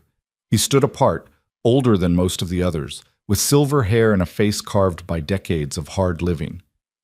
"Antonio," Dominic called out, "you haven't decided?" The man, Antonio Delgado, moved closer to the platform. "I'm thinking, Dominic. Been with your family since before you were born. Worked for your father, watched you grow up, helped you build all this. Now you're asking me to choose between the life I've known for 40 years and some fantasy about going legitimate." "It's not a fantasy," Alara said. "The businesses are real. The profits are real. The only thing changing is the source of that money." Antonio's eyes fixed on her, sharp and assessing. "You love him? Really love him? Or is this some kind of game to you?" The question caught her off guard. "I love him, more than anything." "Then you should know what you're asking him to give up. The power, the respect, the fear. Those things came from being dangerous, from being someone people didn't cross. You take away the criminal empire, you take away his teeth. What's left?" "A man," Alara said simply. "A husband. A human being who doesn't have to look over his shoulder every day wondering who's coming for him next. That's what's left, Antonio, and it's enough." Antonio studied her for a long moment, then turned to Dominic. "Your wife's got fire. I'll give her that. All right, I'm in. But not because I believe in this legitimate business dream. I'm in because 40 years of loyalty means something, and I'm not walking away when you need people most." Relief flooded Dominic's features. "Thank you, Antonio." "Don't thank me yet. Wait and see if this crazy plan of yours actually works." Antonio's expression softened slightly. But for what it's worth, your father would be proud. He always wanted better for you than what he had.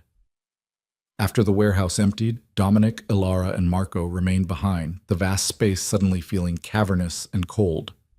23 people, Marco said, consulting his tablet. That's better than I expected, honestly.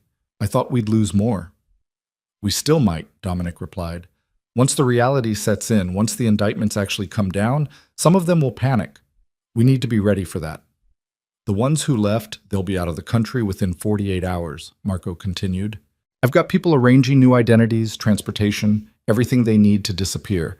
By the time the DA realizes they're gone, they'll be untraceable. Ilara felt a pang of unease. Won't that look suspicious? 14 people suddenly vanishing right before indictments come down? It'll look exactly like what it is. Guilty people running from justice, Dominic said. But that's their choice. I gave them options. They chose flight instead of fight. And what about us? What's our next move? Dominic pulled out his phone, bringing up a document. I've been working with my lawyers on the restructuring plan. It's aggressive, maybe too aggressive. We'd essentially be creating an entirely new corporate entity, transferring all the clean assets into it, and leaving the shell companies and tainted holdings in the old structure. Which Marcus can then claim through his lawsuit, Ilara finished. Exactly. He gets what he's legally entitled to, the criminal empire my father and he built together.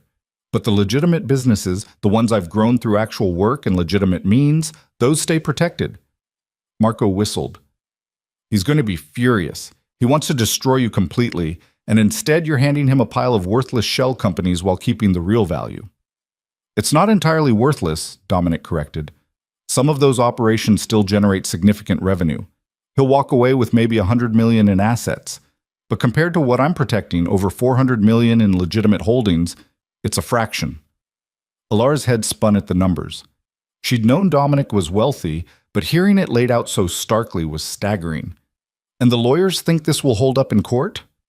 They think we have a strong argument, yes. The key is demonstrating that the legitimate businesses were grown through independent effort and legal means, not just laundered criminal proceeds. We have documentation going back 5 years showing legitimate revenue streams, tax payments, proper business practices. But Marcus will challenge it, Ilara said. He'll argue that the seed money for those businesses came from criminal enterprises, that everything is tainted by the original foundation. He will. Which is why we need the documentation to be airtight. Every transaction accounted for, every revenue source verified, every business decision documented. Dominic's expression was grim. It's going to be a fight, Ilara. A long, expensive, public fight. Are you ready for that? She thought about it, really thought about it. The media attention, the scrutiny, the invasion of privacy that would come with this kind of legal battle. The whispers and judgments from people who knew her from her old life, before Dominic. The possibility of losing everything anyway. I'm ready, she said finally. As long as we're fighting together. Always together, Dominic confirmed. He glanced at Marco. What's the status on Tommy Chen? Is he holding up? He's solid. Angry, grieving, but focused.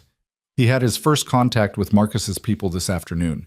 They called asking for information about tonight's meeting. Tommy told them about the gathering, but said he didn't know specifics about what was discussed. And they believed him.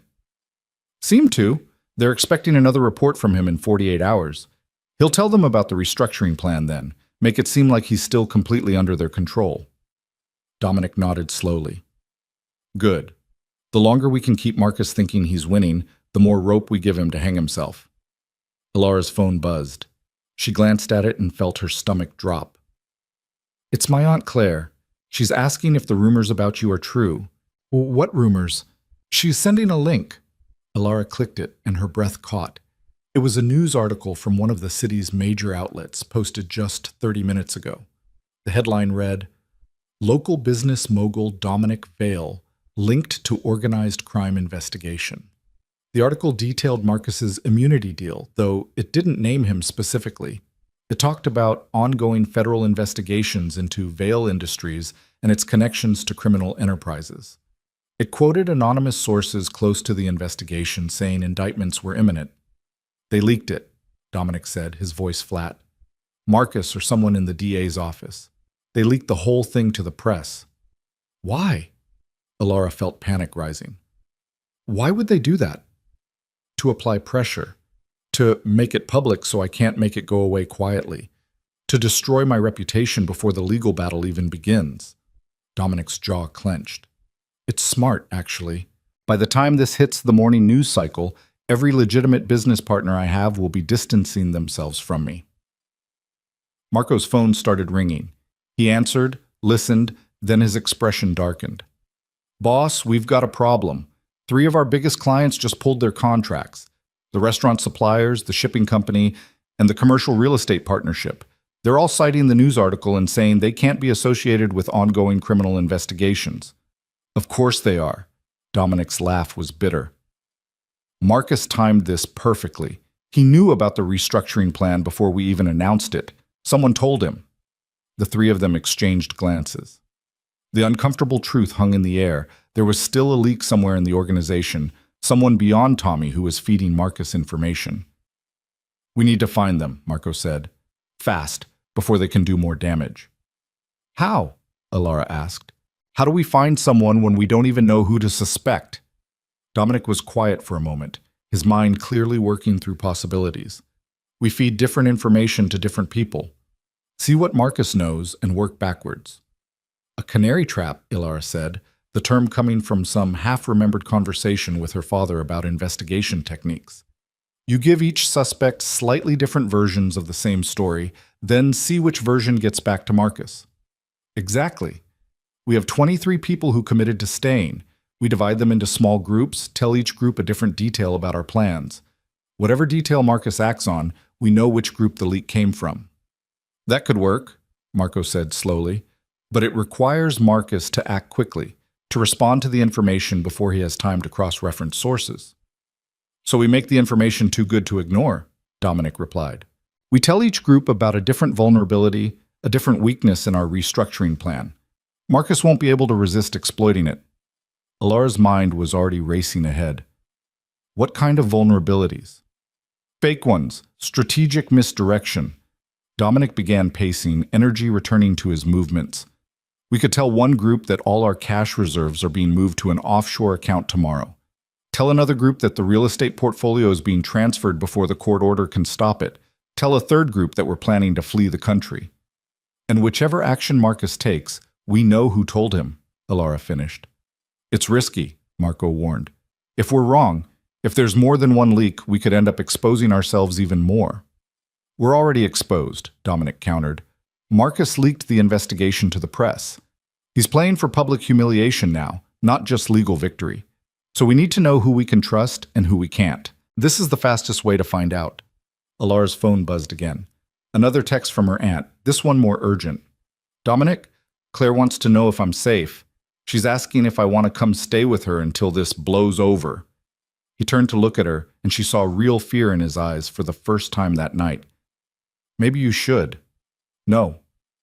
Alara, this is about to get ugly. The press will be camped outside our building. Every detail of our lives will be scrutinized. People will say terrible things about you, about us. Your reputation will be damaged just by association. I don't care about my reputation.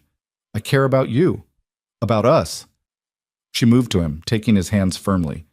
I told you I was in this, and I meant it. I'm not running to my aunt's house the first time things get difficult. This isn't just difficult, it's exactly what we expected. Marcus is escalating. We knew he would. So we adapt and we keep fighting. Her voice was steel. I'm staying, Dominic. End of discussion. He pulled her into his arms, and she felt him shaking slightly. I'm going to lose you. One way or another, this is going to take you from me. No, it's not. The only way you lose me is if you keep trying to push me away for my own good. Stop protecting me and start trusting me. I do trust you. Then prove it. Stop asking me to leave. Stop suggesting I'd be safer somewhere else. We're partners, remember? For better or worse. This is definitely worse, he said, but there was a hint of dark humor in his tone. Then it can only get better from here. She pulled back to look at him. Now, what's our next move? How do we implement this canary trap? Dominic released her and turned to Marco. Set up 3 separate meetings for tomorrow. Different times, different locations. Divide the 23 people into 3 groups of 7 or 8. I'll meet with each group individually and give them each a different piece of strategic information. What information? Marco asked, already making notes on his tablet. Group 1 hears that we're moving all liquid assets to a Cayman Islands account tomorrow at noon. Group 2 hears that we're filing an emergency injunction to freeze all asset transfers until the lawsuit is resolved. Group 3 hears that Alara and I are leaving the country on Friday, flying to a non-extradition country. All of which are lies, Marco confirmed. All of which are lies. But they're plausible enough that Marcus will believe them. And more importantly, they require different responses. If he tries to intercept the Cayman transfer, we know Group 1 has the leak. If he files a counter-motion to the injunction, it's Group 2. If he makes a move to stop us from leaving the country, it's Group 3. Alara listened to this with a mix of admiration and unease. This was strategy at its most ruthless, using loyal people as unknowing test subjects to root out a traitor. But she also understood the necessity. They couldn't move forward without knowing who could be trusted. "What about me?" she asked. "What's my role in all this?" Dominic considered. "I need you to reach out to our legitimate business partners, the ones who pulled their contracts tonight. They're scared, acting on emotion and bad press. If you can meet with them personally, explain what's really happening, we might be able to salvage some of those relationships. You want me to be the public face of the legitimate business side. You're the perfect person for it. You're not tainted by the criminal past. You're educated, articulate, respectable. More importantly, you're my wife. If you're standing by me, it sends a message that this isn't what the press is making it out to be." Alara thought about this. It could backfire. They could see me as complicit, as someone to avoid rather than engage with. "It's a risk," Dominic admitted, "but I think it's worth taking. You have social connections, I don't. Your family name still means something in certain circles. Use that." She nodded slowly. "Okay, I'll make the calls tomorrow. But Dominic, I need complete honesty from you. If I'm going to represent the legitimate side of your business to these people, I need to know there really is a legitimate side. No hidden criminal connections, no money laundering, no gray areas. The businesses I'm asking you to represent are clean. I swear it. The restaurants, the real estate development company, the import business, they generate real revenue through legal means. The books are clean, the taxes are paid, everything is above board." "You're sure?" "I'm sure. I've spent 5 years building them to be that way specifically because I wanted a path out of the life I was born into. You're not going to be lying to these people, Alara. You're going to be telling them the truth, that we're trying to separate the past from the present, the criminal from the legitimate." She believed him. She could see it in his eyes, hear it in his voice. This wasn't manipulation or misdirection. This was genuine desire for change. "Then I'll do it. I'll meet with them, make the case for why they should stick with us through this." Marco's phone buzzed. He glanced at it and swore. "Boss, we've got another problem. One of the guys who chose to leave tonight, Frank Morrison, he's not answering his phone. The team sent to process his exit can't find him." Dominic's expression went cold. "How long has he been missing?" "Last confirmed sighting was when he left the warehouse about 2 hours ago. He was supposed to meet the team at a safe house for processing. Never showed." "Frank Morrison," Alara said, trying to place the name. "Wasn't he in charge of the Northern Territory operations?" "He was. He also knows details about our entire security network, our safe houses, our contingency plans." Dominic turned to Marco. "Find him, now. Use every resource we have. If he's gone to Marcus, I'm on it." Marco was already moving toward the door, phone to his ear, barking orders. Alone again, Dominic and Alara stood in the empty warehouse, the weight of the night pressing down on them. "This is falling apart faster than I anticipated," Dominic said quietly. "The press leak, the lost contracts, now Morrison disappearing. Marcus is moving faster than we are." "Then we move faster too," Alara replied. "We implement the canary trap tomorrow. We start the restructuring. We fight back. We don't have the luxury of waiting anymore." "You're right." He pulled her close, and they stood together in the cavernous space, drawing strength from each other's presence. "I'm sorry for dragging you into this. You didn't drag me anywhere. I chose this." I choose you, and I'd make the same choice 1,000 times over. She tilted her head up to look at him. We're going to win, Dominic. Maybe not the way we originally planned, maybe not without losing things along the way, but we're going to come out the other side of this together. I believe that. I hope you're right. I'm always right. You should know that by now. The attempted levity fell flat in the gravity of the moment, but it was enough to draw a small smile from him. Let's go home, he said. We have a long day ahead of us tomorrow. As they left the warehouse, Alara looked back one last time at the vast empty space. 24 hours ago, she'd been planning to leave her marriage. Now she was planning corporate restructuring and strategic counterattacks against a man who wanted them dead. Life with Dominic Vale was never going to be simple. But standing there in the October night, his hand warm in hers, she realized she didn't want simple. She wanted real. She wanted partnership. She wanted exactly this: the challenge, the risk, the fierce determination to build something better from the wreckage of the past. Together, they walked into the night, ready for whatever tomorrow would bring. The call came at 4 in the morning, shattering what little sleep Alara had managed to find. Dominic answered before the second ring, his body already tense with anticipation of bad news. Talk to me, he said into the phone, his voice alert despite the hour. Alara watched his expression shift from concern to cold fury as he listened. When he finally spoke again, his words were clipped and precise. Keep him there. I'm on my way. He was out of bed before he ended the call, pulling on clothes with swift, economical movements. Alara threw back the covers and did the same. What happened? They found Morrison. He's alive, but he went straight to Marcus after leaving the warehouse. Marco's team intercepted him, trying to leave Marcus's hotel an hour ago. Dominic's jaw was tight as he buttoned his shirt. He's been singing like a canary, telling Marcus everything about tonight's meeting, about our plans, about the people who stayed. So Marcus knows about the restructuring already. He knows we're planning something, but Morrison left before we discussed specifics. The question is how much damage he's already done and what Marcus is planning to do with the information. Alara finished dressing and grabbed her coat. I'm coming with you. Alara, pal? Don't. We're past the point of you trying to protect me from the ugly parts, remember? She met his eyes steadily. Besides, you might need me. Morrison knows I was at the warehouse. If he's told Marcus about my involvement, then I need to understand the full scope of what he knows. Dominic nodded, recognizing the logic, even if he didn't like it.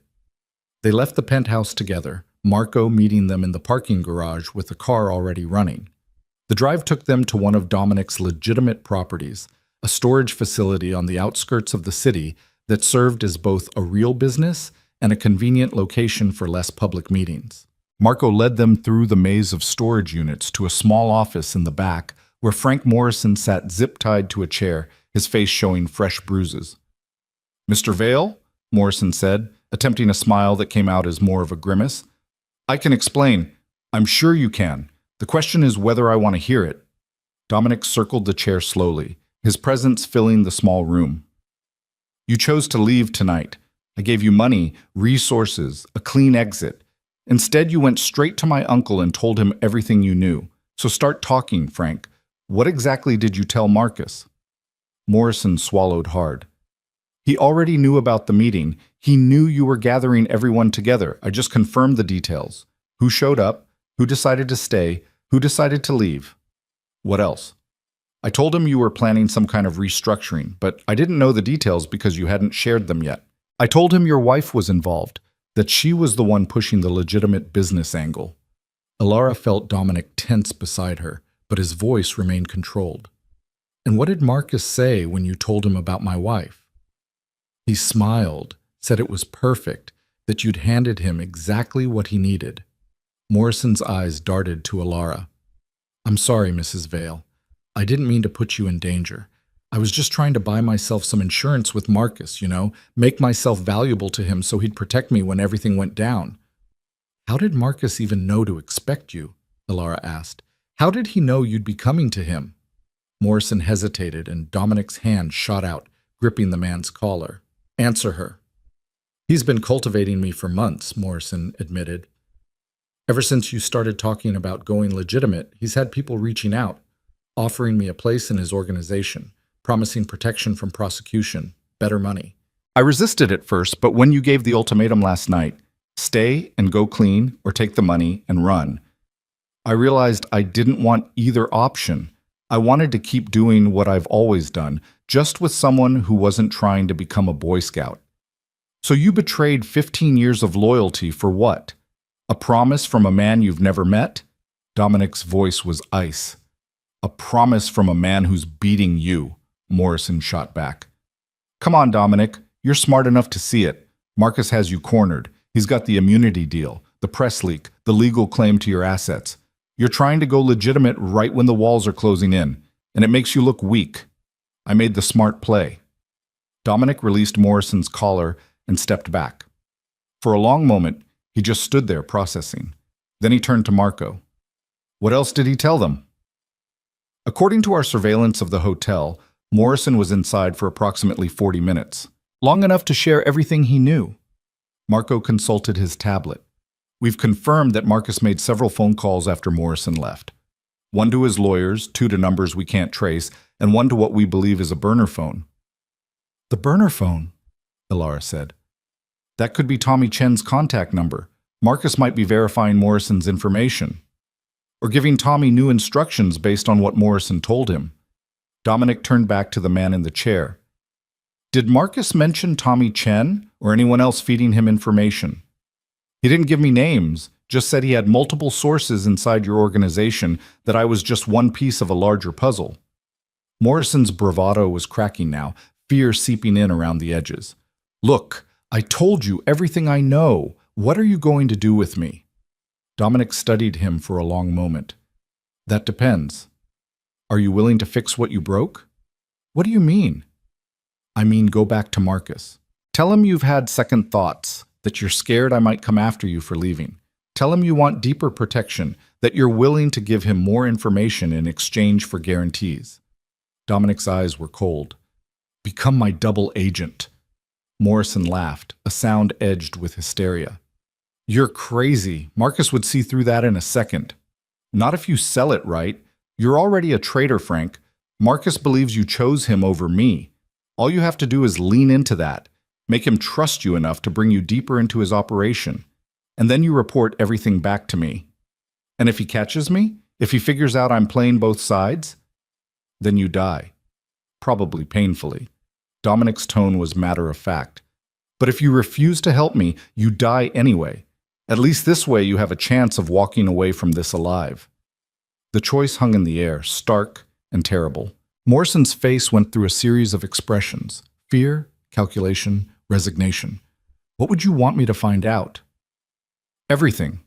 His operation, his plans, his weaknesses, where he's keeping his records, who his real allies are, what his next move is. Dominic leaned in close. And most importantly, I want to know about any other sources he has inside my organization. Every leak, every informant, every person feeding him information. You get me that, Frank? And maybe you walk away from this. Morrison nodded slowly. Okay, I'll do it. But I want guarantees too. I want it in writing that if I deliver this information, I get immunity from whatever you're planning to do to the people who betrayed you. You're not in a position to negotiate. Then kill me now, because I'm not walking back into Marcus's operation without some kind of insurance. Morrison's voice steadied with desperate courage. You want me to risk my life spying for you? Fine, but I want something in return. Ilara watched Dominic calculate the angles, weigh the risks. Finally, he nodded. You get me everything I asked for, every detail about Marcus's operation, every name of every person betraying me, concrete evidence of ongoing criminal activity that voids his immunity deal, and I'll let you walk away. No retaliation, no revenge, no looking over your shoulder. You'll have enough money to start over somewhere else, and my word that I won't come after you. Your word in writing, Morrison pressed. Fine. Marco will draw up a document. You sign it, I sign it, and it's binding. Dominic straightened. But Frank, understand this. If you betray me again, if you try to play both sides for real instead of pretending for Marcus's benefit, then all bets are off. The document means nothing, and you become a problem I solve permanently. Are we clear? Crystal clear. Marco escorted Morrison out to arrange the paperwork, leaving Dominic and Alara alone in the small office. She moved to the window, watching the first hints of dawn paint the sky in shades of pink and gold. "Do you think he'll follow through?" she asked. "Honestly, I don't know. Morrison's motivated by self-interest, which makes him both useful and unreliable." Dominic came to stand beside her. "But he's also terrified, and fear can be a powerful motivator. If he believes his best chance of survival is helping us, he'll help us. And if Marcus sees through it? Then we lose a source and gain confirmation that Marcus is even more paranoid and careful than we thought. Either way, we learn something valuable." Alara turned to face him. "The Canary Trap meetings are this morning. Are we still doing those?" "More than ever. Morrison told Marcus we're planning a restructuring, but he didn't have details. That means the fake information we feed the three groups is even more important. Marcus will be expecting information from his sources, and when it comes, he'll act on it. And we'll know who to trust." Alara checked her watch. "It's almost 5. When's the first meeting?" 8 o'clock, Group 1, which means we have 3 hours to prepare." He took her hand. "I need you to make those calls to our business partners this morning. The news cycle is going to be brutal today. The leaked investigation story will be everywhere. If we can get even a few of them to commit to staying with us before they see the headlines, it'll help. I'll start calling at 7. Most of them are early risers." She squeezed his hand. "Dominic, what if this doesn't work? What if we do everything right and Marcus still wins?" "Then we pick up the pieces and start over. But we don't give up, and we don't let him destroy us. No matter what happens with the money or the businesses or the legal battles, as long as we're together, he hasn't won." The words were meant to be comforting, but Alara could hear the uncertainty underneath them. Dominic was good at projecting confidence, at appearing unshakable even when the ground was crumbling beneath him. But she knew him well enough now to see the cracks in the armor. "Come here," she said softly, pulling him into her arms. For a moment, they just held each other, drawing strength from the warmth of contact, the solid reality of shared presence. "I'm scared," Dominic admitted against her hair. "I haven't been truly scared in years, but right now I'm terrified that everything I've built is going to collapse and take you down with it. Then we rebuild, together, as many times as it takes." She pulled back to look at him. "You're not alone in this anymore, remember? Whatever happens, we face it as partners." His thumb brushed across her cheekbone. "I love you. I don't say it enough, but I do, more than anything." "I know. I love you too, even when you're being an idiot and trying to protect me by pushing me away." A small smile tugged at her lips. "We're going to get through this, Dominic. I believe that." By 7 o'clock, Alara was back at the penthouse, coffee in hand, working through her list of calls. The first 3 went to voicemail. She left carefully worded messages explaining that the news reports were sensationalized, that the legitimate businesses were completely separate from any investigation, and that she hoped they could meet in person to discuss maintaining their partnerships. The fourth call connected. Richard Chen, owner of the largest restaurant supply company in the city and a key partner in Dominic's restaurant group. "Alara," Richard's voice was cautious. "I was going to call you this morning. I saw that you pulled the supply contract last night. I wanted to reach out personally to discuss it. Look, I like you and Dominic. You've been good clients, but I can't have my company associated with a federal investigation into organized crime. The optics alone would destroy my other relationships. I understand completely, and I'm not asking you to associate with anything criminal. I'm asking you to continue working with businesses that are entirely legitimate. The restaurants themselves are profitable, legal enterprises. The ownership structure might be changing, but the restaurants aren't going anywhere."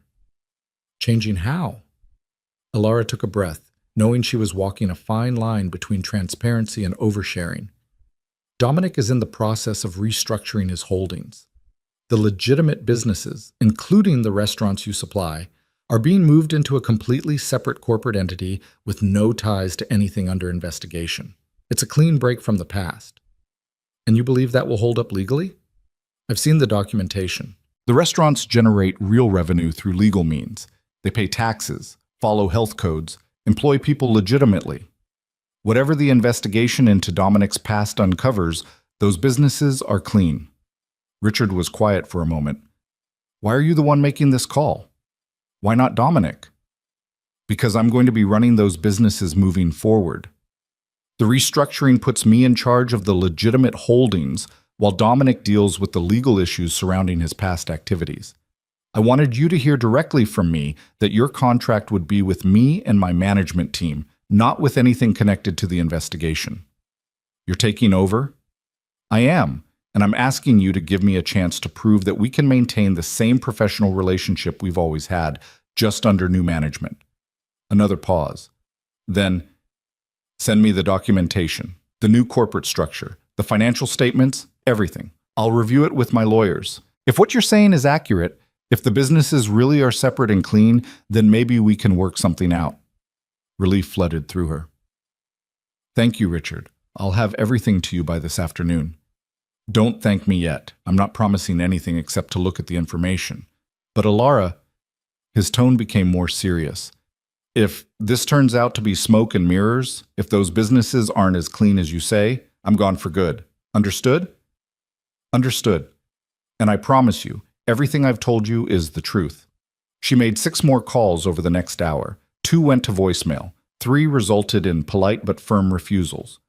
1, the commercial real estate partnership, agreed to meet with her that afternoon to review the documentation. It was progress. Small, fragile progress, but progress nonetheless. At 8 o'clock, Dominic held his first canary trap meeting. He'd divided the 23 people into 3 groups based on their positions and expertise. Group 1 consisted of the financial people, accountants, money managers, the people who moved money and handled transactions. To them, he leaked the false information about moving liquid assets to the Cayman Islands. We're transferring everything at noon today, he told them, watching their faces carefully. Every dollar in accessible accounts is being moved offshore where Marcus can't touch it legally. I need you all to know so you can prepare for the temporary liquidity issues it might create. He watched them process this, saw concern and understanding ripple through the group. Antonio Delgado raised his hand. Boss, moving money that fast raises red flags with federal regulators. You sure that's smart right now with an investigation ongoing? It's a risk, Dominic admitted, but leaving the money where Marcus can potentially freeze it through legal action is a bigger risk. We move it now, deal with the regulatory questions later. The meeting lasted 30 minutes, with Dominic answering questions and reinforcing the urgency of the timeline. When they dispersed, he had Marco's team tracking each person's movements and communications. Group 2 met at 10 o'clock, the legal and operations people. To them, Dominic revealed the fake emergency injunction plan. We're filing papers this afternoon to freeze all asset transfers until the lawsuit is resolved. It's a defensive move to prevent Marcus from seizing anything while the courts determine ownership. He made eye contact with each person. This stays quiet until the filing happens. If Marcus gets wind of it early, he'll file a countermotion and tie us up in court for months. Vincent Russo, sharp as ever, immediately saw the implications. That injunction would freeze your assets too, though. You wouldn't be able to move money or restructure anything. That's the trade-off. We sacrifice mobility for protection. Better to have the money locked down where neither of us can touch it than risk Marcus getting his hands on it first. Group 3 met at noon, the security and enforcement people, the ones who'd always handled the more physical aspects of Dominic's empire. To them, he delivered the fake flight plan. Ilara and I are leaving the country Friday morning. Private jet to Costa Rica, then connecting to somewhere without extradition treaties. We'll run the businesses remotely while the legal situation plays out here. He let that sink in. I'm telling you because you'll need to coordinate security for the departure and maintain operations while we're gone. One of the younger members, a man named Joseph, looked skeptical.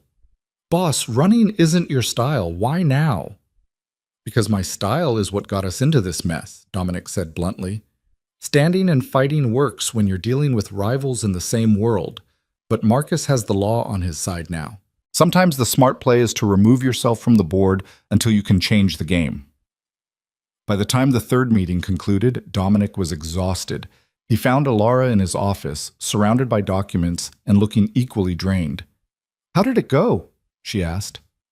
The meetings went as planned. Now we wait and see which piece of false information Marcus acts on. He collapsed into the chair beside her. How are the business calls going? Better than expected. I've got two partners willing to review the restructuring documentation, one who agreed to meet in person this afternoon, and the rest are at least taking my calls instead of ghosting us completely. That's something. He ran a hand through his hair. I keep waiting for the other shoe to drop, for Marcus to make his next move. As if summoned by the words, Dominic's phone rang. Tommy Chen's name appeared on the screen. Tommy, Dominic answered, putting it on speaker so Alara could hear. What's happening? They just called me. Marcus's people. They want detailed information about your cash reserves, specifically which accounts have the most liquid assets. Tommy's voice was tight with controlled tension. They also asked about your travel plans, whether you have any trips scheduled, any signs you're preparing to leave the country. Dominic's eyes met Ilara's. The canary trap was working. Marcus was responding to the false information, but he was casting a wide net, trying to verify details across multiple sources. What did you tell them? I said I'd seen unusual activity in the financial systems, but didn't have specifics. I told them I thought you might be planning to move money because there were encrypted transfers being scheduled, but I couldn't access the details. As for travel, I said I hadn't seen any bookings, but that you'd been having private conversations with your wife about contingency plans. Good. That's perfect. You're giving them just enough to seem helpful without actually confirming anything concrete. Dominic's mind was racing. Did they give you any indication of what Marcus is planning?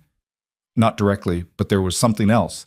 They mentioned they're bringing in outside help, someone with federal connections who can freeze assets and ground private flights if necessary. They're preparing for multiple scenarios. Alara felt ice in her veins. Federal connections? Who? They didn't say a name, but they implied it's someone in the U.S. Attorney's Office, someone Marcus has leverage over. Dominic swore under his breath. Of course he does. Marcus wouldn't rely solely on his immunity deal. He'd have insurance. Someone in a position of power who owes him favors or who he has dirt on. What do we do? Tommy asked. Keep playing your role. Feed them ambiguous information. Make them think you're trying to help but that you're limited by access restrictions. And Tommy, Dominic's voice softened. Thank you. I know this isn't easy, especially after everything with your sister. Lisa would want me to do this. She'd want Marcus to pay for what he did. Tommy's voice cracked slightly. I'll call again if they contact me. After he hung up, Alara turned to Dominic. He's throwing everything at us. Multiple information sources, federal connections, preparing for all our possible moves. How do we counter that? We accelerate our timeline. The restructuring happens today instead of over the next week. We file the paperwork, transfer the assets, create the new corporate entity, all of it right now, before Marcus can coordinate with his federal contact to stop us. Can we even do that? Don't these things take time? Usually, yes, but I've had lawyers preparing the documents for days. All we need is final approval and signatures. If we move fast enough, we can have everything filed with the state before close of business today. Alara's head was spinning. What about the canary trap? We won't know which group leaked the information until Marcus acts on it. We'll know soon enough. And in the meantime, we remove the actual vulnerabilities while he's busy chasing the fake ones. Let him try to intercept a Cayman transfer that isn't happening. Let him file counter motions to an injunction we never intended to file. Let him try to stop a flight we're not taking. While he's distracted, we complete the real restructuring and put the legitimate businesses beyond his legal reach. It's risky. If something goes wrong with the filing, if there's a delay or a mistake, then we deal with it. But doing nothing is riskier. Every hour we wait is another hour for Marcus to coordinate with his federal contact, another hour for him to position his chess pieces. Dominic stood, energy returning to his movements. I'm calling the lawyers. We're doing this now. The next 6 hours were a blur of activity. Lawyers arrived at the office with stacks of documents. Alara signed her name so many times her hand cramped. Dominic coordinated with Marco to ensure security was tight, that no one could interfere with the process. By 4 o'clock, they'd created Vale Enterprises LLC, a completely new corporate entity with Alara as majority owner and CEO. The restaurants, the real estate development company, the import business, all of it was transferred into the new structure, complete with documentation showing they'd been operating profitably through legitimate means for years. The old structure, Vale Industries, the shell companies, the operations that could be traced back to criminal foundations, those remained in Dominic's name, vulnerable to Marcus's legal claim. "It's done," the lead lawyer, a sharp woman named Catherine Torres, said at 5:15. "All documents are filed with the state. Vale Enterprises is officially a separate legal entity with no ties to the companies under investigation. Mrs. Vale, congratulations. You're now the CEO of a multi-million-dollar corporation." Alara felt the weight of that settle on her shoulders. She'd gone from feeling like a trophy wife to running a legitimate business empire in less than 48 hours. "What happens to the old companies?" she asked. "They remain in your husband's name. If Marcus's lawsuit succeeds, he'll be entitled to claim ownership of those entities and their assets. But he won't be able to touch Vale Enterprises. It's clean, separate, protected." Dominic nodded, his expression unreadable. "And the financial hit I'm taking?" "Significant," Catherine admitted. "You're essentially surrendering about 40% of your total net worth, roughly $180 million in assets. But you're protecting the other 60%, and more importantly, you're protecting the revenue streams that will let you rebuild. The businesses under Vale Enterprises generate approximately $50 million in annual profit. That's sustainable, growable income that Marcus can't touch." "So we survive," Alara said. "You more than survive. You position yourselves for long-term success while cutting Marcus off from anything truly valuable. He'll get the tainted money, but you'll keep the clean future." After the lawyers left, Dominic and Alara stood alone in his office, the setting sun painting the city in shades of amber and gold through the floor-to-ceiling windows. "You just gave up nearly $200 million, Alara said quietly. "I gave up $200 million in blood money to protect $400 million in legitimate assets and the woman I love. That's not a sacrifice. That's the deal of a lifetime." He turned to face her. "How do you feel about being a CEO?" Terrified, exhilarated, completely unprepared, she laughed, a slightly hysterical sound. 48 hours ago, I was packing a bag to leave you. Now I'm running your business empire." "Our business empire," he corrected. "I'm still part of this, even if my name isn't on the paperwork. We're partners, remember?" Before she could respond, Dominic's phone rang. Marco's name flashed on the screen. "Talk to me," Dominic answered. "We've got results from the canary trap. Marcus made his move." Alara felt her heart rate spike. This was it. They were about to learn who the leak was. "Which group?" "Group 1. He just filed an emergency motion with a federal judge to freeze all your offshore accounts and block any international fund transfers. The motion specifically mentions Cayman Islands accounts and a noon transfer that already supposedly happened." "Which means the leak is someone in our financial group." Dominic's voice was ice. "It gets more specific. We traced the timeline of communications. Only 3 people from that group made phone calls in the 2 hours after your meeting ended. Antonio Delgado called his wife. Maria Santos called her lawyer about an unrelated matter, and David Hu made a 20-minute call to a burner phone." "David!" Dominic sounded genuinely shocked. "He's been with me for 8 years. I trusted him with some of my most sensitive financial information." "I'm sorry, boss, but the evidence is clear. Within an hour of David's call, Marcus filed the motion. The timing is too perfect to be coincidence." Alara watched emotions play across Dominic's face: betrayal, anger, cold calculation. Then his expression hardened into something dangerous.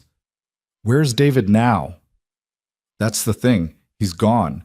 Left his apartment about an hour ago with 2 suitcases. We tracked him to the airport. He's booked on a flight to Hong Kong that leaves in 3 hours." "Stop him. I don't care how, but don't let him get on that plane." "Already handled. TSA flagged his passport for additional screening. He's not going anywhere." After Marco hung up, Alara moved closer to Dominic. "What are you going to do?" "I'm going to give David the same choice I gave Morrison. Help us or face the consequences. He knows Marcus's financial networks, knows how the money moves. That information could be valuable." "And if he refuses?" "Then he goes free. I meant what I said about not becoming the monster Marcus wants me to be. I won't kill David for betraying me, no matter how much I might want to. But I will make sure he understands the full weight of what he's done." They drove to the airport in tense silence. Marco had arranged for them to use a private security office where David Hu sat under guard, his face a mask of resignation and fear. Mr. Vale, David said as they entered, I suppose there's no point in denying it. No, there isn't. We have the phone records, the timeline, everything. You called Marcus's people and told them about the Cayman transfer. Dominic sat down across from him. What I want to know is why. I paid you well, trusted you, gave you responsibility. So why betray that? David's laugh was bitter. You really don't see it, do you? You talk about going legitimate like it's some noble quest, but you're asking people like me to give up everything that made this life profitable in the first place. The real money wasn't in your legal businesses, Dominic. It was in the schemes, the offshore accounts, the creative financial structures that skirted the law. You want to go clean? Fine. But don't expect everyone to follow you into poverty. You were making $200,000 a year. That's not poverty. It's not what I was making when I was moving $50 million in untraceable funds either. Marcus offered me a position in his organization. Real money, real power, doing what I'm actually good at instead of becoming some corporate accountant filing quarterly reports. Alara spoke up. So you sold out 15 people who trusted you, put everyone's freedom at risk, and aligned yourself with a man who murders innocent women for what? More money? David's eyes slid to her. You don't understand this world, Mrs. Vale. You came into it wearing designer dresses and moral superiority, but you have no idea what it takes to survive here. Sometimes you have to make hard choices. I understand perfectly. I understand that you valued money over loyalty, that you were willing to destroy people who considered you family because your ego couldn't handle doing honest work. She leaned forward, and I understand that you're about to face the consequences of that choice. What are you going to do? Kill me? That would be disappointing. I thought we were all going legitimate now. Dominic's smile was cold. Oh, we are. Which means instead of handling this personally, I'm going to do something worse. I'm going to cooperate with the federal authorities. You see, David, when you called Marcus's people, you engaged in conspiracy to commit fraud and obstruction of justice. The offshore accounts you told them about don't exist, but your attempt to help them freeze non-existent assets is still a crime. And since Marcus's immunity deal doesn't extend to his associates, you're fully vulnerable to prosecution. The color drained from David's face. You're bluffing. Marco, call Agent Richardson at the FBI field office. Tell him we have information about someone actively conspiring with Marcus Castellano to commit financial crimes. I'm sure he'll be very interested. Wait! David's composure shattered. Wait, please. We can work something out. I'll tell you everything I know about Marcus's financial network. I'll testify if you need me to. Just don't hand me over to the feds. Why shouldn't I? You were perfectly happy to hand me over to them. Because I can help you destroy Marcus completely. I know where he keeps his records, how he moves his money, which accounts are vulnerable. I can give you everything you need to dismantle his entire operation. Alara watched Dominic consider this. The old Dominic, the one who ruled through fear and violence, would have made David pay with blood. But the man sitting here now, the one trying to build something better, saw a different kind of opportunity. Here's the deal, Dominic said finally. You give us everything, and I mean everything, about Marcus's financial operations. You testify if needed. You help us build a case that destroys him completely. In exchange, I'll consider not handing you over to the FBI. Consider? That's the best you're getting, David. Your cooperation might earn you leniency, but you're not walking away clean. You burned that bridge when you made your phone call. David slumped in his chair, defeated. Fine. I'll tell you everything.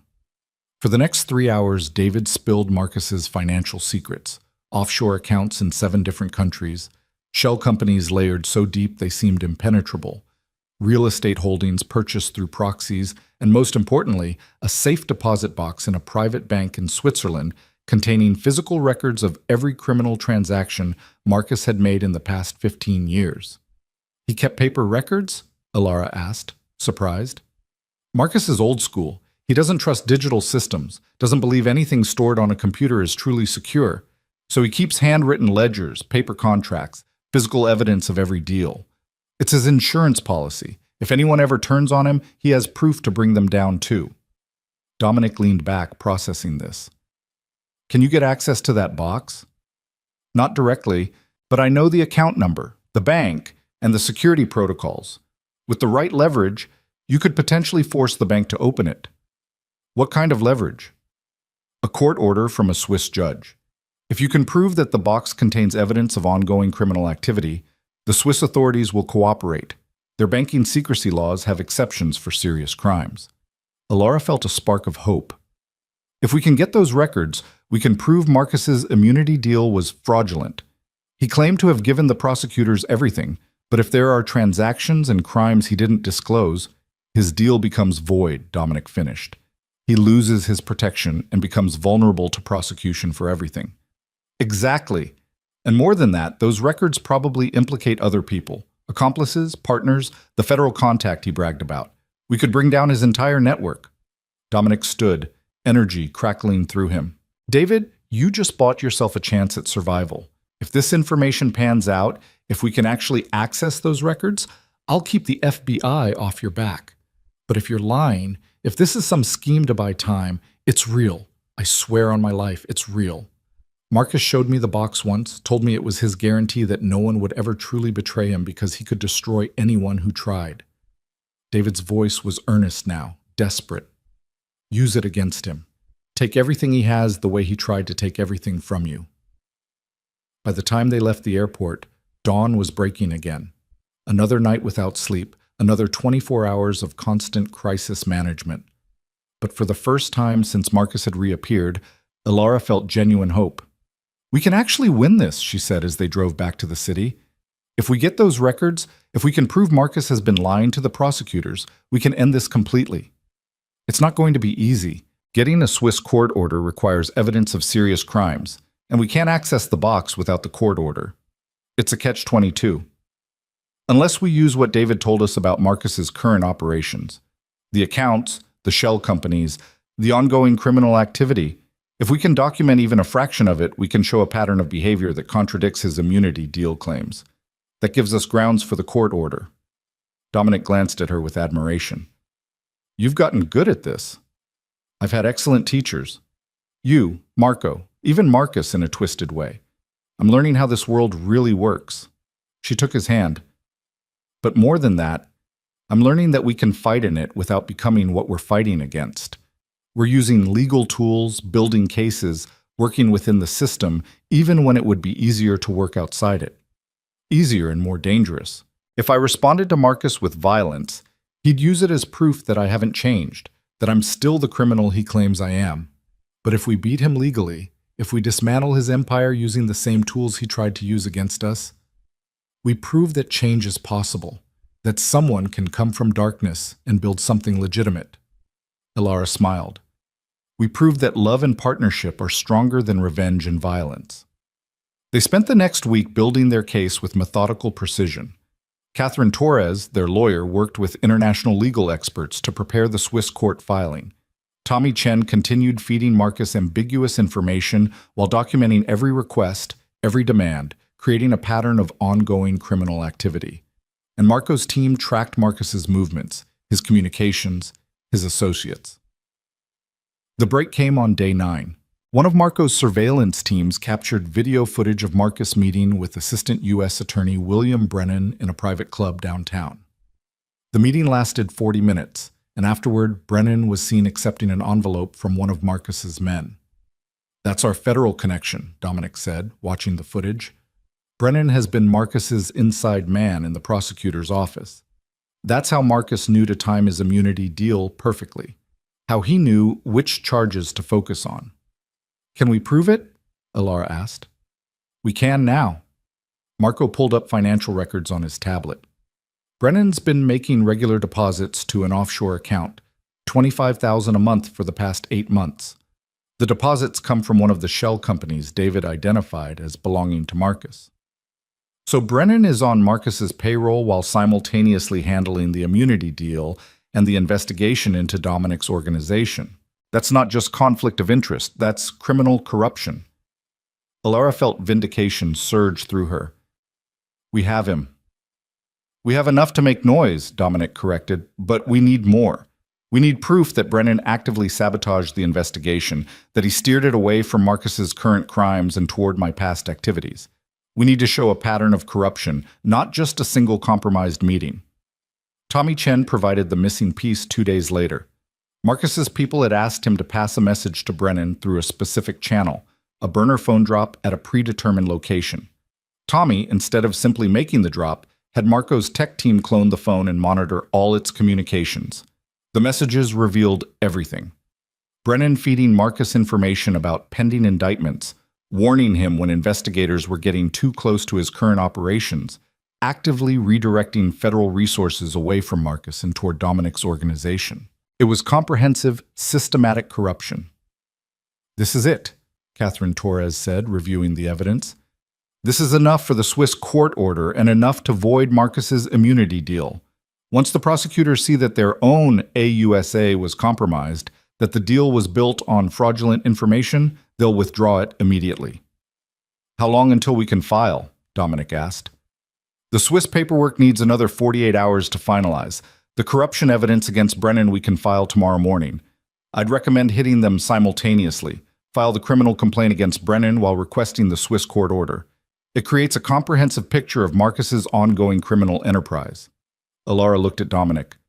"This is really happening. We're actually going to bring him down." "If everything goes according to plan, yes. But Marcus has survived this long by being adaptable, by having contingencies. We can't assume victory until it's complete." The words proved prophetic. That night, as they slept in the penthouse, Marco called with urgent news. "Boss, Marcus is on the move. He just left his hotel with 2 suitcases and a security team. We're tracking him now, but it looks like he's heading to the private airfield." Dominic was out of bed in seconds. "He's running. He knows we're close to something." "How could he know?" Alara asked, fear spiking through her. "We've been so careful." "Brennan. If Brennan figured out we're onto him, he would have warned Marcus. We need to stop him before he gets out of the country." They raced to the airfield, Marco coordinating with law enforcement to try to ground any private flights. But when they arrived, Marcus's plane was already taxiing toward the runway, clearance granted through channels that Brennan likely facilitated. "We're too late," Marco said, frustration evident. "By the time we cut through the red tape to stop that flight, he'll be airborne." Dominic watched the plane accelerate down the runway, watched 15 years of planning and revenge lift off into the night sky. For a moment, Alara thought he might lose control, might let the fury consume him. Instead, he pulled out his phone and called Catherine Torres.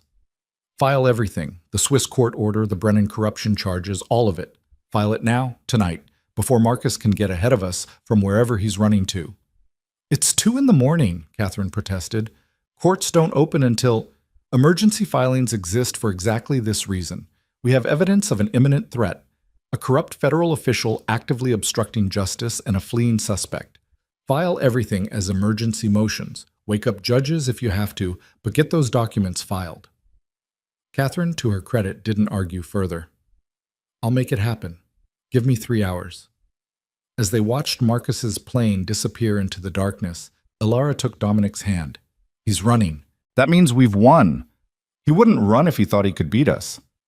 "Maybe. Or maybe he's regrouping, planning his next attack from a distance. Marcus doesn't give up easily. Neither do we." She turned him to face her. "Listen to me. Regardless of what happens next, regardless of whether Marcus comes back or stays gone, we've already won the important battle. We've protected the legitimate businesses, we've separated ourselves from the criminal past, and we've done it without compromising who we are or what we believe in. That's victory, Dominic. Everything else is just cleanup." He pulled her close, and she felt some of the tension drain from his body. "When did you become the wise one?" "I've always been wise. You just needed chaos to notice." 3 hours later, as promised, Catherine called with confirmation. All documents filed. Emergency hearings scheduled for first thing Monday morning. The wheels of justice, slow and methodical, were finally turning in their favor. The Swiss court order was granted 4 days later. The safe deposit box was opened under judicial supervision, revealing exactly what David had promised: 15 years of meticulous criminal records, documenting transactions, partnerships, and crimes that Marcus had never disclosed to prosecutors. The evidence was damning and comprehensive. Within 48 hours, Marcus's immunity deal was revoked.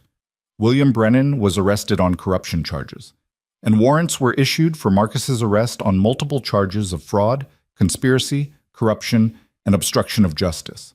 But Marcus himself remained gone, disappeared into whichever country he'd fled to, beyond the reach of U.S. law enforcement. "He's gone," Marco confirmed 2 weeks after the emergency filings. "We've tracked him to 3 different countries, but he's staying in places without extradition treaties. He's not coming back." But Dominic stood in his office, now Alara's office, technically, since she was the CEO of Vale Enterprises, staring out at the city he'd fought so hard to protect. "So he wins in a way. He destroys my reputation, costs me $200 million, forces me to restructure everything, and then escapes without facing justice." "No," Alara said firmly, coming to stand beside him. "He lost everything that mattered. His immunity deal is void, so he can never come back to the U.S. without being arrested.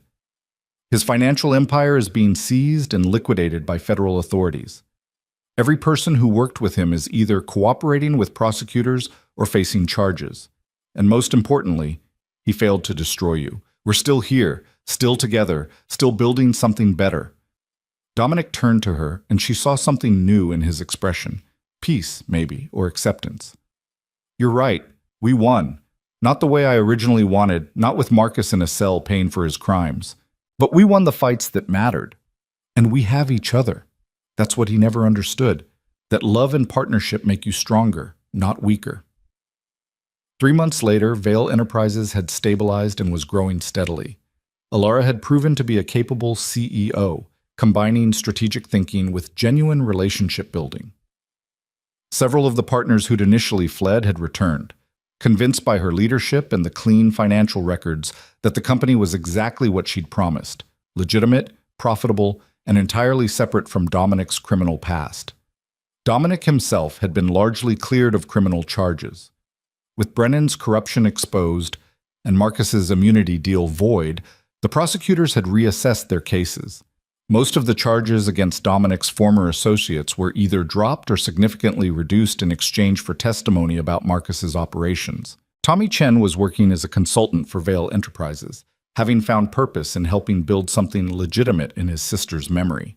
Even David Hugh had kept his end of the bargain, providing testimony that helped dismantle the last remnants of Marcus's financial network in exchange for immunity from federal prosecution.